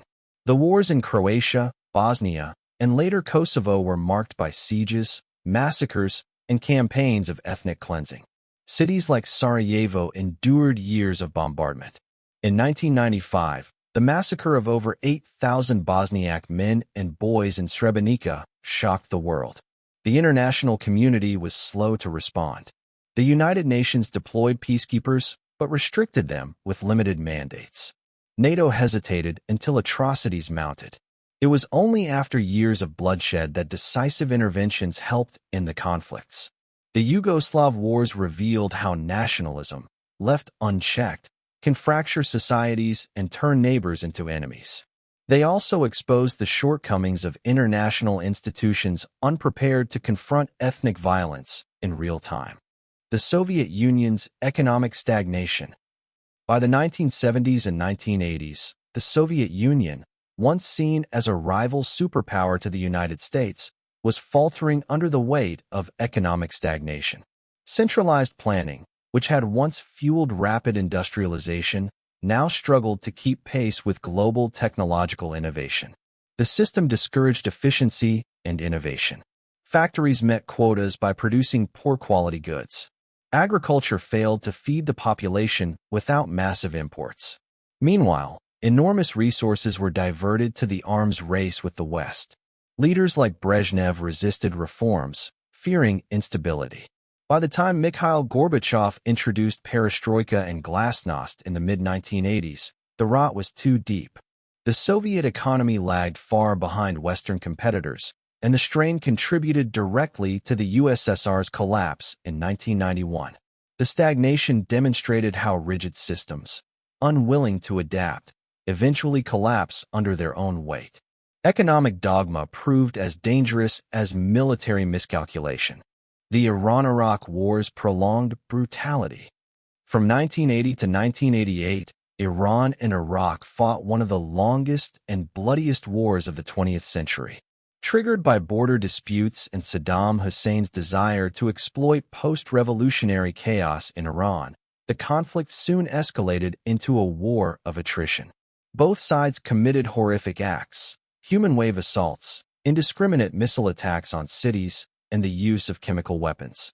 Hundreds of thousands died, millions were displaced, and neither nation gained meaningful advantage. International powers, instead of working to end the war, often fueled it.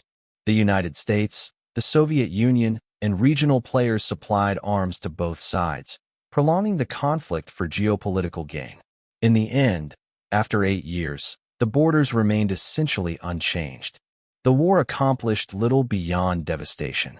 It stands as a reminder of how pride, ambition, and external meddling can sustain a conflict long after reason has been lost.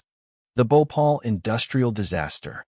On the night of December 2, 1984, a pesticide plant in Bhopal, India, leaked 40 tons of methyl isocyanate gas into the surrounding city.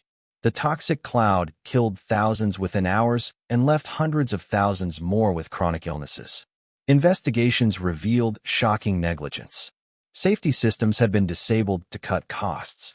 Warning mechanisms failed. The plant was located in a densely populated area, a decision reflecting deep inequalities in global industrial practices. The parent company, Union Carbide, denied full responsibility, and compensation for victims was minimal compared to the scale of suffering. The site itself remained contaminated for decades. The Bhopal disaster exposed how corporate negligence and weak regulatory oversight can devastate vulnerable populations. It also highlighted the injustice of environmental racism, where hazardous industries are often placed in poorer regions with limited power to resist. The AIDS crisis initial response. When AIDS first appeared in the early 1980s, it was poorly understood and shrouded in stigma. Because it disproportionately affected marginalized groups, particularly gay men, intravenous drug users, and sex workers, governments were slow to act. In the United States, political leaders downplayed the crisis. Funding for research lagged, public education was limited, and denial allowed the disease to spread unchecked. Fear and misinformation fueled discrimination, leaving patients isolated and communities devastated. By the time serious action was taken, millions worldwide had already been infected. Advances in treatment eventually transformed AIDS from a death sentence into a manageable condition, but only after immense suffering. The early response revealed how stigma and politics can blind societies to urgent public health needs. It stands as a painful lesson. Denial costs lives, and silence in the face of disease is itself a form of complicity. The 2008 financial crisis. In 2008, the global economy stood on the brink of collapse. At the heart of the disaster was a toxic mix of deregulation, financial innovation without oversight, and the belief that markets could police themselves.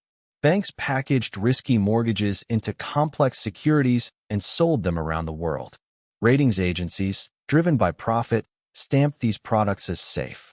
Regulators looked the other way, trusting the invisible hand of the market. When homeowners began defaulting on their loans, the house of cards collapsed.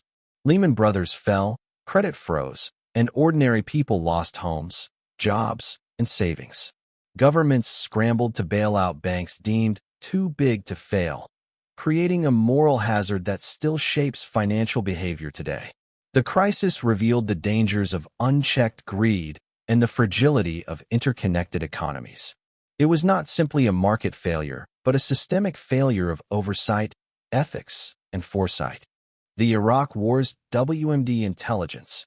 In 2003, the United States and its allies invaded Iraq, justified largely on claims that Saddam Hussein possessed weapons of mass destruction. These claims, however, were built on flawed intelligence and confirmation bias. Analysts who questioned the evidence were sidelined. Political leaders sought certainty where none existed, and ambiguous information was presented as undeniable fact. The result was a war launched under false pretenses. The consequences were devastating. Iraq was destabilized, sectarian violence erupted, and extremist groups like ISIS eventually rose from the chaos. The war cost hundreds of thousands of lives and trillions of dollars, while damaging international trust in Western intelligence and diplomacy. It stands as a sobering reminder of how political pressure can distort judgment, and how rushing to war without clear evidence can destabilize entire regions for generations. Hurricane Katrina's response failures. In August 2005, Hurricane Katrina struck the U.S. Gulf Coast, devastating New Orleans and surrounding areas. While the storm itself was catastrophic, the true tragedy lay in the government's failure to respond effectively. Levees meant to protect the city collapsed, flooding entire neighborhoods. Emergency management systems faltered. Federal, state, and local governments pointed fingers at one another while residents, many of them poor and African American, were stranded without food, water, or evacuation plans. Images of desperate citizens at the Superdome shocked the world. The disaster exposed deep racial and economic inequalities, showing how vulnerable communities often bear the greatest burden in crises. Katrina was not only a natural disaster, but a man-made one, magnified by decades of neglect in infrastructure and the incompetence of officials when lives depended on swift action. The Fukushima nuclear disaster. On March 11, 2011, a massive earthquake and tsunami struck Japan, overwhelming the Fukushima Daiichi nuclear power plant. Flooded generators failed, and the reactors melted down, releasing radioactive material into the environment. The disaster revealed critical failures in risk assessment and safety culture. Engineers had long warned that the seawall was inadequate, yet operators dismissed the possibility of such a large tsunami. Regulators were too close to the industry they oversaw, a case of regulatory capture that eroded accountability. Although the crisis did not claim as many immediate lives as Chernobyl, it displaced hundreds of thousands and fueled global skepticism about nuclear energy. Fukushima stands as a stark lesson. Even advanced nations can underestimate natural risks, and overconfidence in technology, without humility, invites catastrophe. The Arab Spring's democratic transitions. In 2010 and 2011, a wave of uprisings swept across the Middle East and North Africa. Citizens demanded dignity, freedom, and democracy. Long-standing regimes fell in Tunisia, Egypt, Libya, and beyond. Yet the optimism quickly turned to disillusionment. Insufficient planning for post-revolution governance left power vacuums. In Egypt, elections brought hope, but military intervention restored authoritarianism. In Libya, NATO intervention toppled Gaddafi, but left chaos in his wake. Syria descended into civil war with devastating humanitarian consequences. External powers, pursuing their own interests, complicated transitions. What began as grassroots calls for democracy became entangled in geopolitics and sectarian divisions.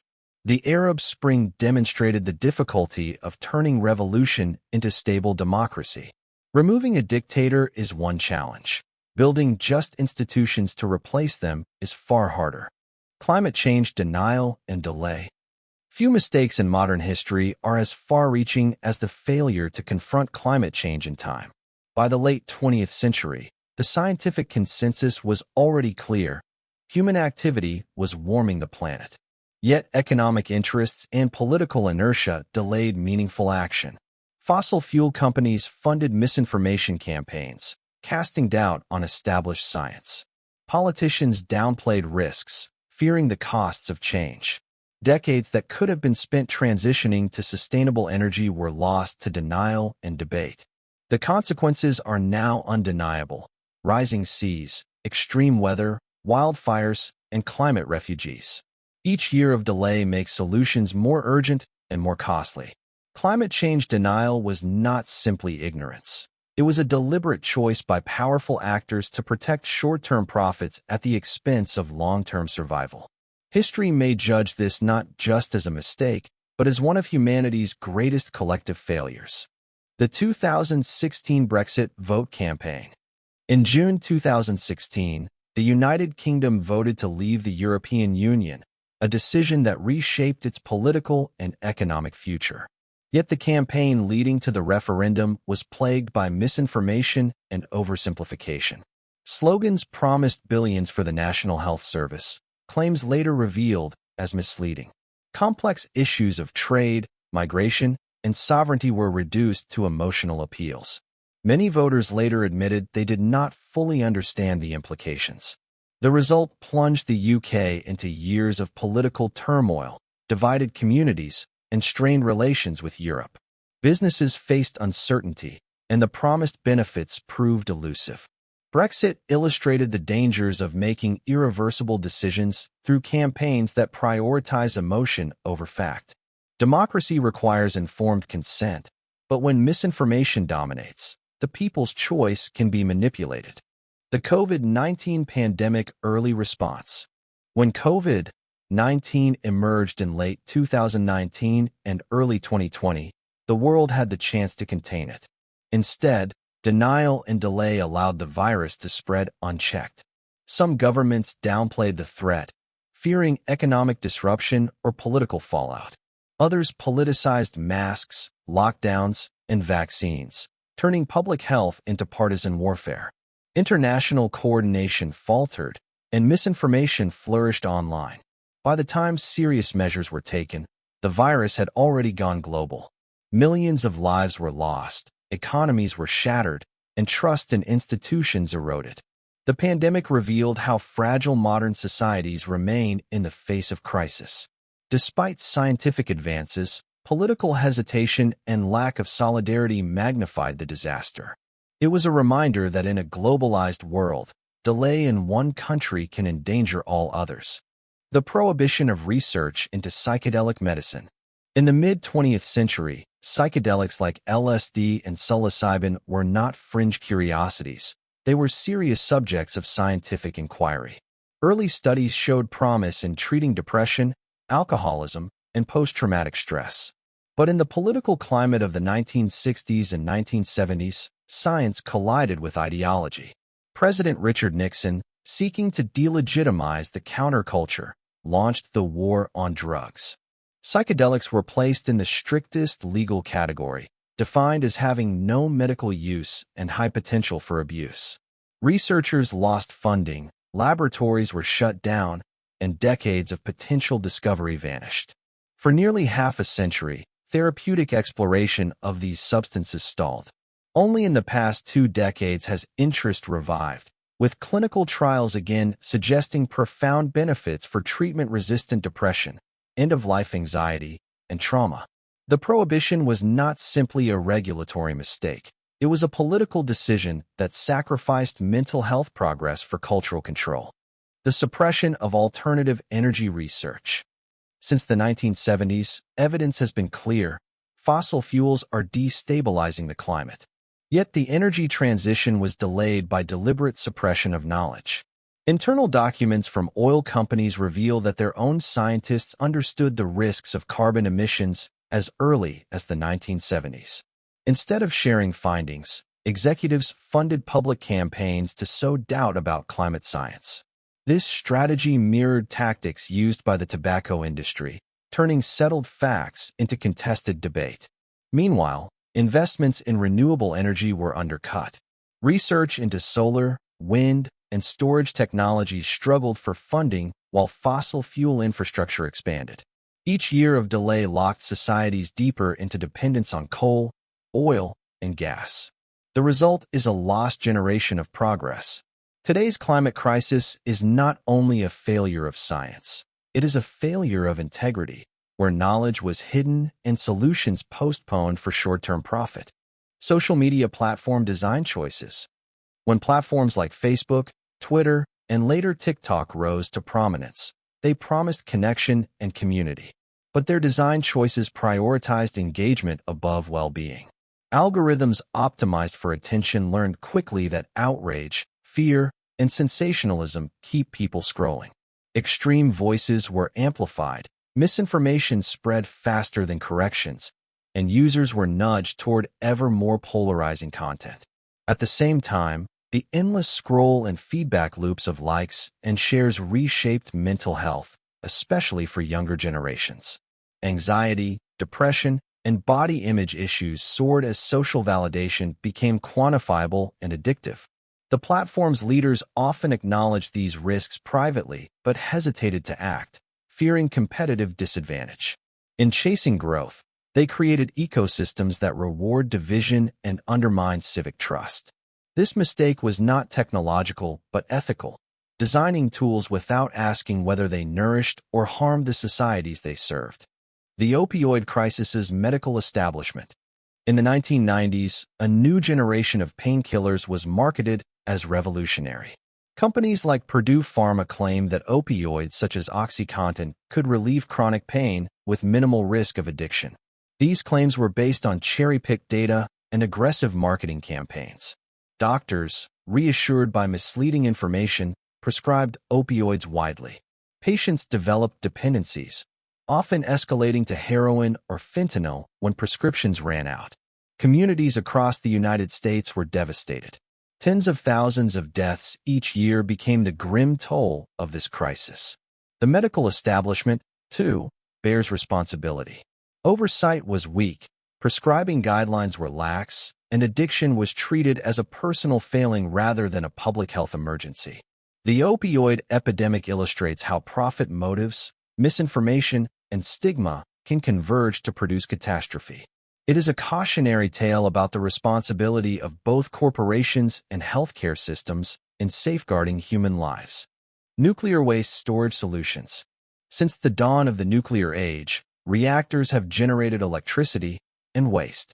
Spent fuel remains radioactive for thousands of years, yet a permanent storage solution remains elusive. Countries have relied on interim solutions, storing waste in pools of water or in dry casks near reactor sites. Plans for long-term geological repositories, such as Yucca Mountain in the United States, have faced political opposition and delays. The result is a dangerous form of procrastination. Current storage methods require constant monitoring, vulnerable to accidents, natural disasters, or political instability. Each decade of inaction shifts responsibility further into the future, creating a burden for generations not yet born. The failure lies not in technology. Safe solutions are scientifically feasible, but in politics, governance, and the unwillingness to confront unpopular choices. Nuclear power promised energy independence, but left societies with an unresolved debt stretching into millennia.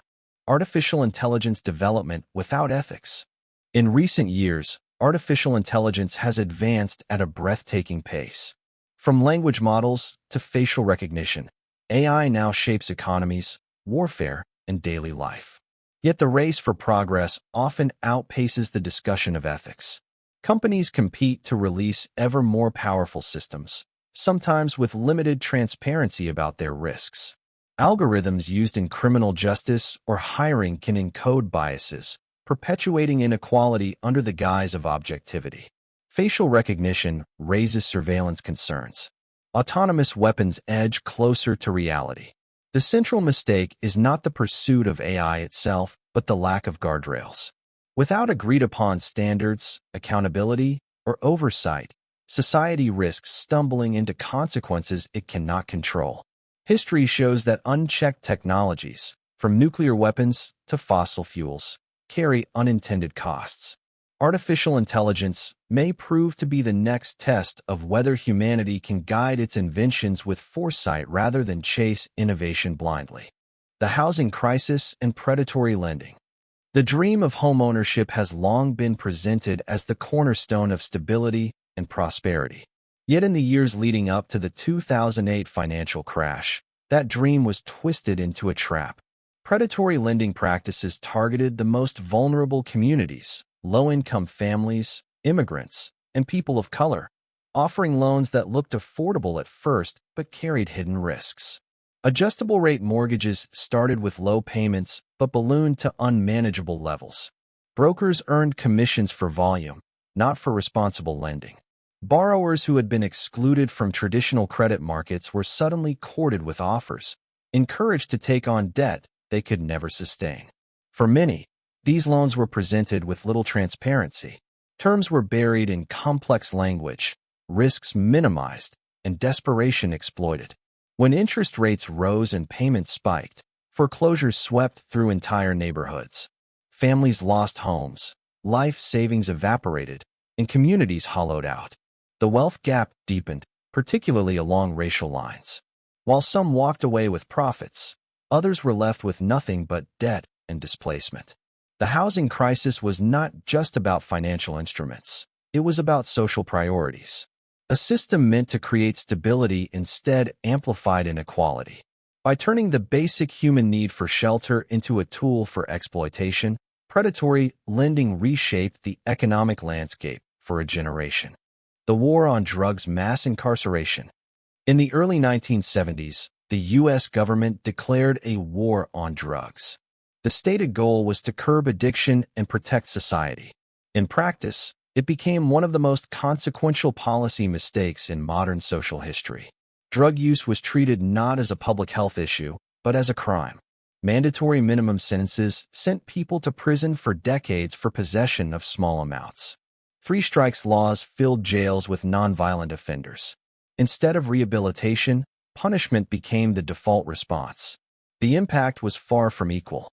Communities of color bore the brunt, despite similar rates of drug use across racial groups. Entire neighborhoods were destabilized as generations of young men were incarcerated. Families fractured, poverty deepened, and cycles of disadvantage hardened into place. Meanwhile, drug addiction itself was not solved. In fact, criminalization often worsened outcomes by pushing users into secrecy and away from treatment. Prisons swelled, but public health barely improved. The war on drugs created an incarceration crisis unmatched in scale.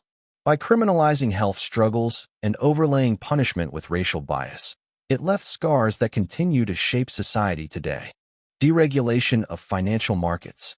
For much of the 20th century, financial systems operated under rules designed after the Great Depression.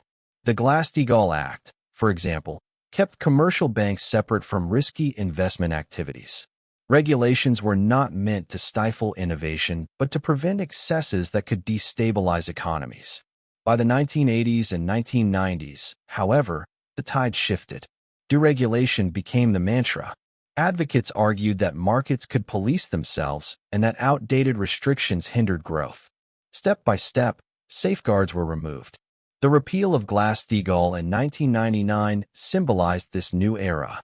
Banks were now free to expand into investment activities, growing larger and more interconnected. Financial products became increasingly complex: derivatives, mortgage-backed securities, credit default swaps. For a time, the profits were enormous, but the risks accumulated, hidden within layers of abstraction. When housing markets faltered, those risks cascaded across the globe. The 2008 financial crisis revealed what deregulation had enabled. Institutions deemed too big to fail, rescued by governments while ordinary people lost homes, jobs, and savings. The lesson was stark. Unchecked markets do not always self-correct. They can spiral into crises that demand public rescue. Deregulation, celebrated as modernization, proved instead to be an invitation to instability. The gig economy's worker classification. Technology has reshaped labor, offering new platforms for flexible work. Ride-hailing apps, food delivery services, and freelance platforms promised autonomy. Work when you want, be your own boss. But beneath the promise lies a structural mistake: worker classification. By labeling drivers, couriers, and freelancers as independent contractors, companies avoid providing basic protections: minimum wage, health insurance, paid leave, and collective bargaining rights. On paper, the worker has freedom. In reality, they often face precarious income, unpredictable schedules, and no safety net.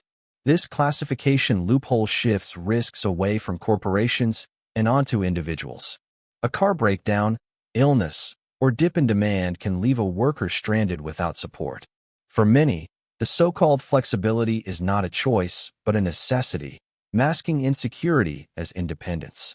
The gig economy illustrates how legal frameworks built for another era can be manipulated. Work has changed, but protections have not kept pace.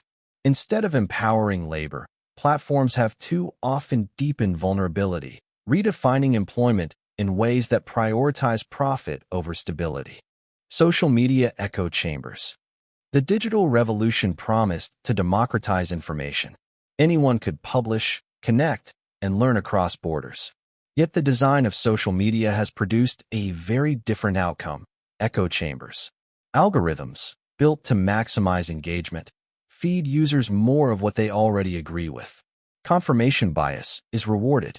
Dissenting views are filtered out, leaving individuals convinced not only that their opinions are correct, but that they are universally shared. The consequences ripple outward. Polarization deepens as communities retreat into parallel realities. Misinformation spreads unchecked, often faster than corrections. Trust in institutions weakens, replaced by viral claims and conspiracies. What makes this mistake particularly insidious is that it emerges from design, not intention. Social media companies did not explicitly set out to divide societies, but their pursuit of clicks, shares, and time on platform fostered environments where division thrives. The echo chamber effect illustrates how technology interacts with human psychology. Left unexamined, it can erode the very foundations of civic life: shared facts, mutual understanding, and the possibility of compromise. The Great Pacific Garbage Patch. Far out in the northern Pacific Ocean lies one of the most visible symbols of humanity's environmental negligence: the Great Pacific Garbage Patch. It is not a solid island of trash, as sometimes imagined, but rather a vast gyre where ocean currents trap floating plastics.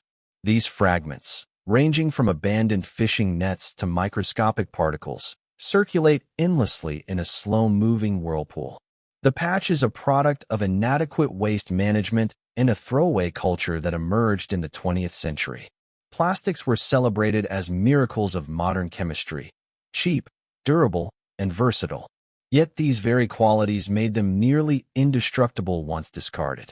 For decades, waste was dumped into rivers or oceans, with little thought of where it might travel. What seemed like convenient disposal became an ecological time bomb. Marine life pays the price. Turtles mistake plastic bags for jellyfish and choke to death. Seabirds feed plastic fragments to their chicks, filling stomachs with indigestible waste. Fish ingest microplastics that accumulate up the food chain, ultimately reaching human diets. These particles are not inert. They carry toxins that leach into tissues, creating hidden health risks. The garbage patch reflects not only poor waste handling, but also a cultural blind spot. Industrial and consumer societies embraced convenience without sustainability planning. Packaging, once designed to be disposable, became a permanent scar on the oceans. Cleanup efforts, while admirable, face immense challenges. The oceans are vast, and plastics break down into particles too small to recover efficiently. Solutions lie further upstream, reducing single-use plastics, redesigning packaging, improving recycling systems, and curbing the culture of disposability. The Great Pacific Garbage Patch is not just a mistake of pollution. It is a warning about the long-term costs of short-term convenience. Deforestation of the Amazon. The Amazon rainforest is often called the lungs of the planet, a living system that produces oxygen, stores carbon, and stabilizes global climate patterns. Yet, for decades, it has been subjected to relentless deforestation. Vast areas are cleared for cattle ranching, soybean farming, and logging, industries that provide immediate economic gains but erode long-term environmental stability. The pace of destruction is staggering. Millions of trees are cut or burned each year, releasing stored carbon into the atmosphere.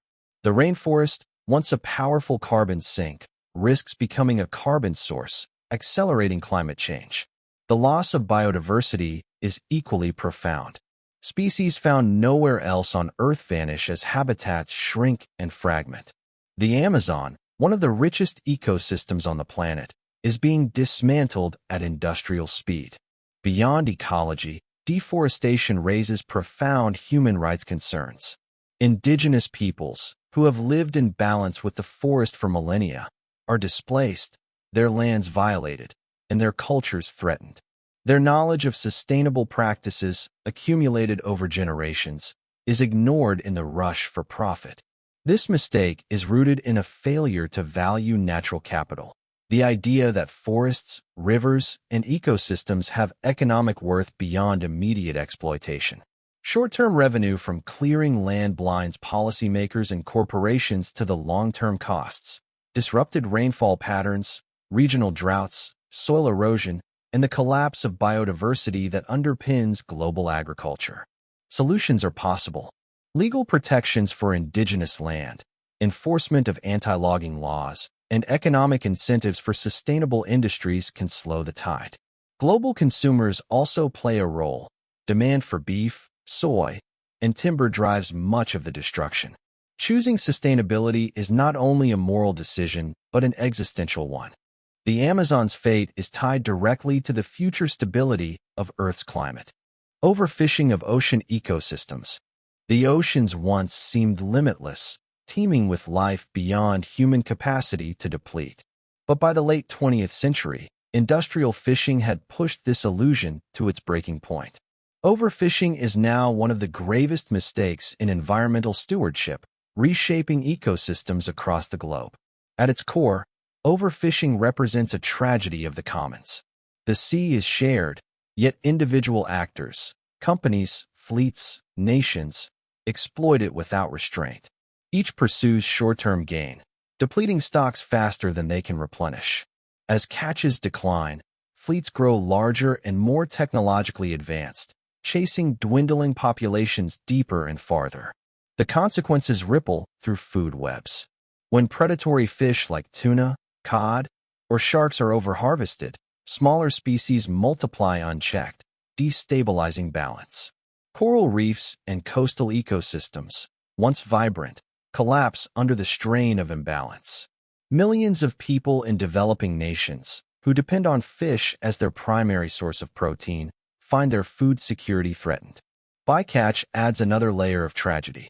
Nets haul in dolphins, turtles, and seabirds, most discarded lifeless back into the sea. Industrial fishing does not only take too much of its target, it wastes life indiscriminately. This mistake is not inevitable. It is the result of policy choices and enforcement failures. Quotas are often set too high, subsidies encourage unsustainable fleets, and illegal fishing operates with impunity. The solutions: marine protected areas, science-based quotas, sustainable aquaculture, and international cooperation, are known. What has been lacking is the political will to enforce them. Overfishing illustrates how the myth of inexhaustibility can blind societies. The ocean, once thought infinite, is now fragile. Humanity's failure to regulate itself in time has pushed marine ecosystems to the brink, a mistake that continues to unfold in real time. Urban sprawl and car-dependent city design. Cities are humanity's engines of culture, commerce, and innovation. Yet the way they have been designed in the modern era reveals another environmental and social mistake, prioritizing automobiles over sustainable transportation. Urban sprawl emerged after World War II, especially in North America, where cheap land and expanding highways encouraged suburban growth. Homes spread farther from city centers, connected by vast road networks. Public transit was neglected, walking and cycling became impractical, and daily life grew dependent on cars. This design came at high costs. Environmentally, car dependence locked societies into high carbon emissions, fueling climate change. Roads fragment habitats, while parking lots and highways consume land that could support green spaces or agriculture. Socially, sprawl fosters isolation. Communities are spread out, public gathering space is limited, and reliance on private vehicles excludes those without access to cars, the young, the elderly, and the poor.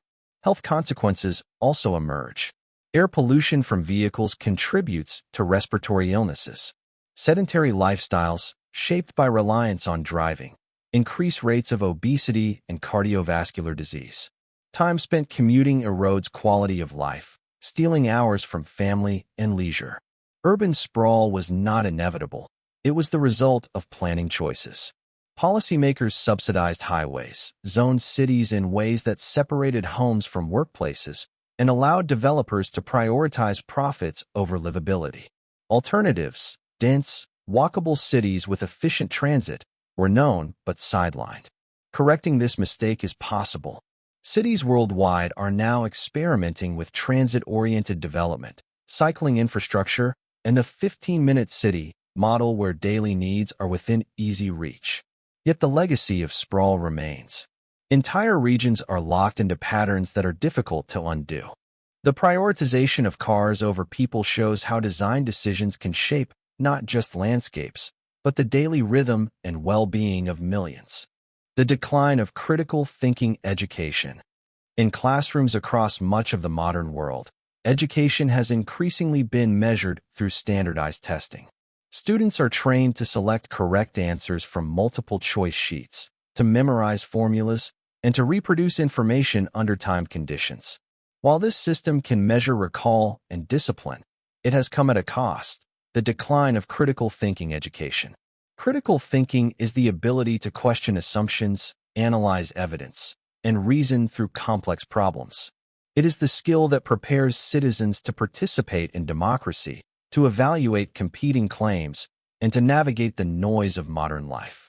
When education emphasizes test scores above all else, these deeper skills are neglected. Students may graduate able to pass exams, but unequipped to challenge misinformation, to resist manipulation, or to innovate creatively. The roots of this mistake lie in political and bureaucratic systems. Standardized tests are easy to administer and compare across districts, making them attractive tools for accountability. But what is measurable is not always what matters most. Schools narrow their focus to teaching to the test, while subjects like philosophy, debate, and arts, disciplines that cultivate critical thinking, are marginalized. The result is a generation of students trained to be passive consumers of information rather than active interpreters of it. In democratic societies, this weakness is especially dangerous. Without strong habits of analysis, citizens can be swayed by simplistic slogans, manipulated by disinformation, or polarized by propaganda.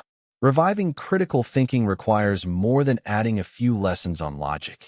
It means reshaping education to value questioning as much as answering, to reward curiosity as much as compliance. Societies that neglect this foundation risk raising not free thinkers, but efficient test takers unprepared for the complexity of the modern world. The commercialization of higher education. Universities were once regarded as guardians of knowledge and engines of social mobility. They existed to cultivate human potential, to serve the public good, and to advance understanding. Over time, however, higher education in many nations has been transformed into a marketplace. Degrees are treated as commodities, students as customers, and knowledge as a product to be bought and sold. This commercialization has had profound consequences. Tuition fees have skyrocketed, especially in the United States, where the student debt crisis now burdens millions of young people for decades. Instead of opening doors, education traps them in financial chains. The pursuit of profit has also shifted institutional priorities. Universities compete for branding, prestige, and revenue from sports programs or corporate partnerships, while investment in teaching and student welfare often lags behind. The commodification of education reshapes its purpose. Instead of cultivating critical citizens and lifelong learners, institutions increasingly emphasize career credentials and marketable skills. Research agendas bend toward projects that attract corporate funding rather than those that serve broader social needs. Education, once a public good, has been recast as a private investment. This mistake reflects a broader ideological shift, the belief that market logic can and should govern all areas of life. But treating education solely as an economic transaction undermines its civic and cultural role. Knowledge is not simply a commodity. It is the foundation of democratic life, social progress, and human flourishing. Correcting this mistake requires reimagining higher education as a shared resource. Public funding, debt relief, and policies that prioritize teaching and accessibility over profit can help restore balance. A society that commercializes education risks creating not a generation of thinkers, but a stratified population where opportunity is defined by the ability to pay. The spread of misinformation online. The rise of the internet was hailed as a new age of democratized knowledge. Information once locked behind gates of geography or privilege became instantly available. Yet, the same tools that allowed truth to spread also enabled falsehood to flourish. Today, the spread of misinformation online represents one of the most pressing mistakes in communication history. At the heart of the problem are the design choices of major platforms. Algorithms are optimized not for truth, but for engagement. Content that provokes anger, fear, or curiosity spreads faster than carefully reasoned analysis. Sensational headlines, conspiracy theories, and outright fabrications travel across the globe in minutes, while corrections, if they appear at all, reach only a fraction of the audience. The scale of this problem is unprecedented. Misinformation has influenced elections, fueled vaccine hesitancy, and deepened social divisions.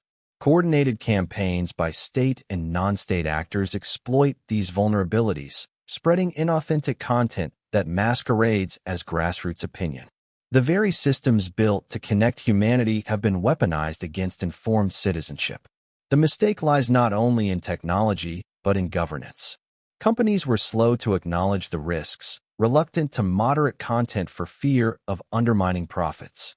Policymakers, equally slow, failed to create frameworks that balanced free expression with public safety. Combating misinformation requires more than fact-checking. It demands redesigning algorithms, improving media literacy, and developing global norms for digital accountability. The Internet's promise has been tarnished by its failure to distinguish between fact and fiction. Unless addressed, the spread of misinformation may erode the very foundations of democratic discourse.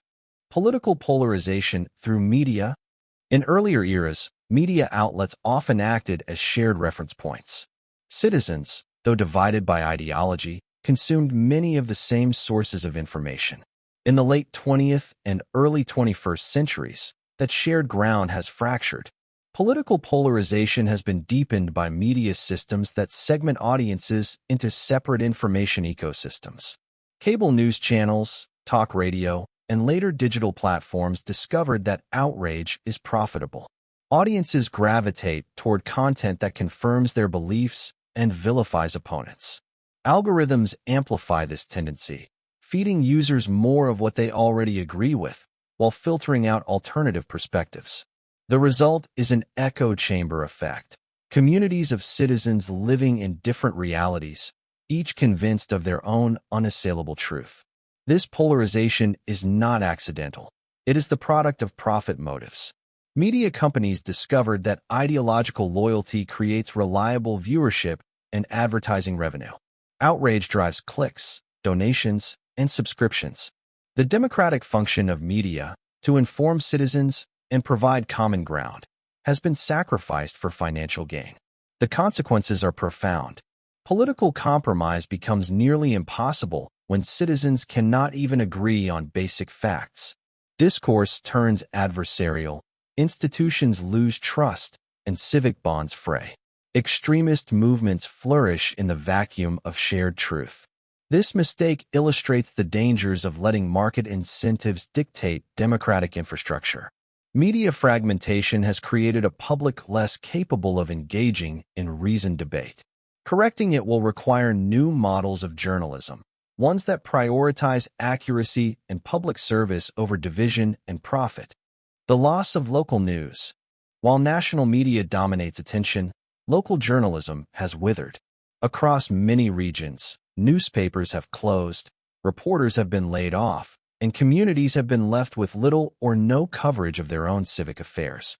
This phenomenon, often called the rise of news deserts, represents a profound social mistake. Local news once played a vital role. It reported on city councils, school boards, zoning laws, and local courts, institutions that directly shape daily life. Without this coverage, corruption thrives, civic engagement declines, and citizens feel disconnected from the systems governing them. Studies show that communities without local journalism experience lower voter turnout, higher government costs, and weaker accountability. The collapse of local news is tied to media consolidation. Large corporations bought local outlets, cut costs, and prioritized profits over service. Advertising revenue, once the financial backbone of local papers, migrated to digital giants. The result has been a hollowing out of journalism where it is needed most. The loss is cultural as well as civic. Local papers connected communities, chronicling shared events and histories. Their disappearance leaves behind not only political voids, but social ones. A diminished sense of belonging and shared narrative. Efforts to revive local journalism are underway, from nonprofit newsrooms to community-supported media. Yet the decline continues. The mistake of abandoning local news reveals the danger of treating information solely as a commodity. Communities that lose their storytellers lose part of their identity, and democracies that neglect local journalism weaken the very roots of participation. Procrastination on global cooperation. The story of humanity in the 21st century is, in many ways, the story of connection. Our economies, our technologies, our cultures, all are interwoven across borders. Yet at the very moment when global unity is most essential, nationalism and division have slowed progress on our most pressing challenges. Take climate change. The scientific consensus has been clear for decades. Rising carbon emissions are destabilizing ecosystems, threatening coastlines, and altering weather patterns in ways that endanger billions of lives. The solution requires coordinated action, agreements on emissions reduction, investments in renewable energy, and a shared commitment to sustainability. And yet, negotiations repeatedly stall as nations prioritize short-term economic interests or cling to nationalist rhetoric that frames cooperation as weakness. The same pattern emerges in global health crises. During the COVID-19 pandemic, some nations hoarded vaccines, blocking equitable distribution to poorer countries. The idea of vaccine nationalism became a defining feature of the early response, even as scientists warned that a virus unchecked anywhere is a threat everywhere. Without cooperation, mutations spread more quickly, prolonging the global crisis. Technology brings another dimension. Artificial intelligence, biotechnology, and cyber warfare are advancing at breakneck speed, often without international agreements on safety or ethics. While leaders acknowledge the risks, few are willing to sacrifice national advantage to create binding frameworks of accountability. The result is a race in which innovation outpaces regulation, and humanity is left vulnerable to mistakes with potentially irreversible consequences. The root of this procrastination is not ignorance, it is political will. Leaders find it easier to appeal to national pride than to ask their citizens for compromise in the name of global solidarity. Cooperation requires patience, humility, and trust, qualities that rarely dominate the headlines. History shows us, however, that collective action is possible. The eradication of smallpox, the preservation of the ozone layer through the Montreal Protocol, and international space exploration initiatives remind us of what can be achieved when humanity works together. The tragedy is not that cooperation is impossible, but that it is too often delayed until after preventable damage has already been done. Short-term thinking in governance. One of the most persistent flaws in modern politics is the dominance of short-term thinking. Leaders, bound by election cycles or pressured by immediate crises, too often neglect policies that require decades of commitment. This misalignment between long-term challenges and short-term incentives creates a dangerous gap, one that future generations are left to fill. Consider infrastructure. Roads, bridges, and energy grids in many advanced economies are aging, yet maintenance and modernization are frequently postponed because they do not yield quick political rewards. Politicians prefer cutting ribbons on new projects rather than funding the less glamorous upkeep of existing systems. The result is costly breakdowns and vulnerabilities passed down to those who will govern tomorrow. Environmental policy provides another stark example. Climate change is inherently a long-term problem. Carbon released today will shape the climate for centuries. And yet, leaders facing re-election often prioritize policies that deliver immediate economic growth over investments in renewable energy or carbon reduction. This imbalance sacrifices planetary stability for quarterly profits and campaign slogans. The healthcare sector shows similar distortions. Preventive measures, vaccinations, public health campaigns, nutritional education are cost-effective in the long run, but they rarely make for compelling headlines. Instead, resources are directed toward emergency responses once crises are already in motion. By ignoring prevention, societies pay a higher price later, both in lives lost and in financial cost. Even education is shaped by this short-termism. Systems designed to prepare citizens for the challenges of the 21st century often remain underfunded or misaligned with future labor markets. Rather than nurturing critical thinking, resilience, and adaptability, schools are pressured to meet narrow benchmarks tied to immediate political talking points. The long arc of societal development is sacrificed for annual performance charts. Underlying this problem is a flaw in democratic structures. The mismatch between election cycles of 4 or 5 years and challenges that span decades or even centuries. Issues like climate stability, technological ethics, and social equity cannot be solved within a single term of office, yet politicians are judged primarily on immediate results. The incentive to postpone tough decisions becomes overwhelming. Future generations bear the costs. Rising sea levels, spiraling national debts, and depleted ecosystems are not abstract possibilities. They are inheritances being written into the fabric of tomorrow. In effect, short-term governance shifts responsibility forward in time, leaving the young to solve problems created by their predecessors. Some societies have tried to counter this tendency. Nations like Finland, New Zealand, and Bhutan have experimented with long-term planning frameworks that measure well-being across decades. But these remain exceptions rather than the rule. The broader human pattern is one of delay, choosing comfort in the present at the expense of sustainability in the future. The mistake of not learning from history. Perhaps the most enduring human error is our failure to learn from the past. History provides a vast archive of cautionary tales. Wars that began with overconfidence, economies that collapsed under reckless speculation, societies that fractured due to inequality and mistrust. And yet, generation after generation, these patterns repeat. Why is this so? Part of the explanation lies in memory. Collective memory is fragile, fading as eyewitnesses die and as younger generations, distracted by the immediacy of their own struggles, fail to connect with lessons that feel distant. The horrors of the First World War gave rise to the phrase, "never again." Yet within 2 decades, the world plunged into a second, even more devastating conflict. Another factor is overconfidence. Leaders often believe their era is fundamentally different, that modernity has somehow insulated them from the mistakes of the past. Economists in the early 2000s spoke of the end of boom and bust, mere years before the 2008 financial crisis shattered that illusion. Military strategists claimed new technology would prevent quagmires, only to find themselves entangled in wars of attrition echoing those of centuries before. There is also the problem of selective memory. Societies often prefer heroic narratives over uncomfortable truths. Textbooks may highlight victories while glossing over atrocities, leaving citizens ill-prepared to recognize when history begins to rhyme.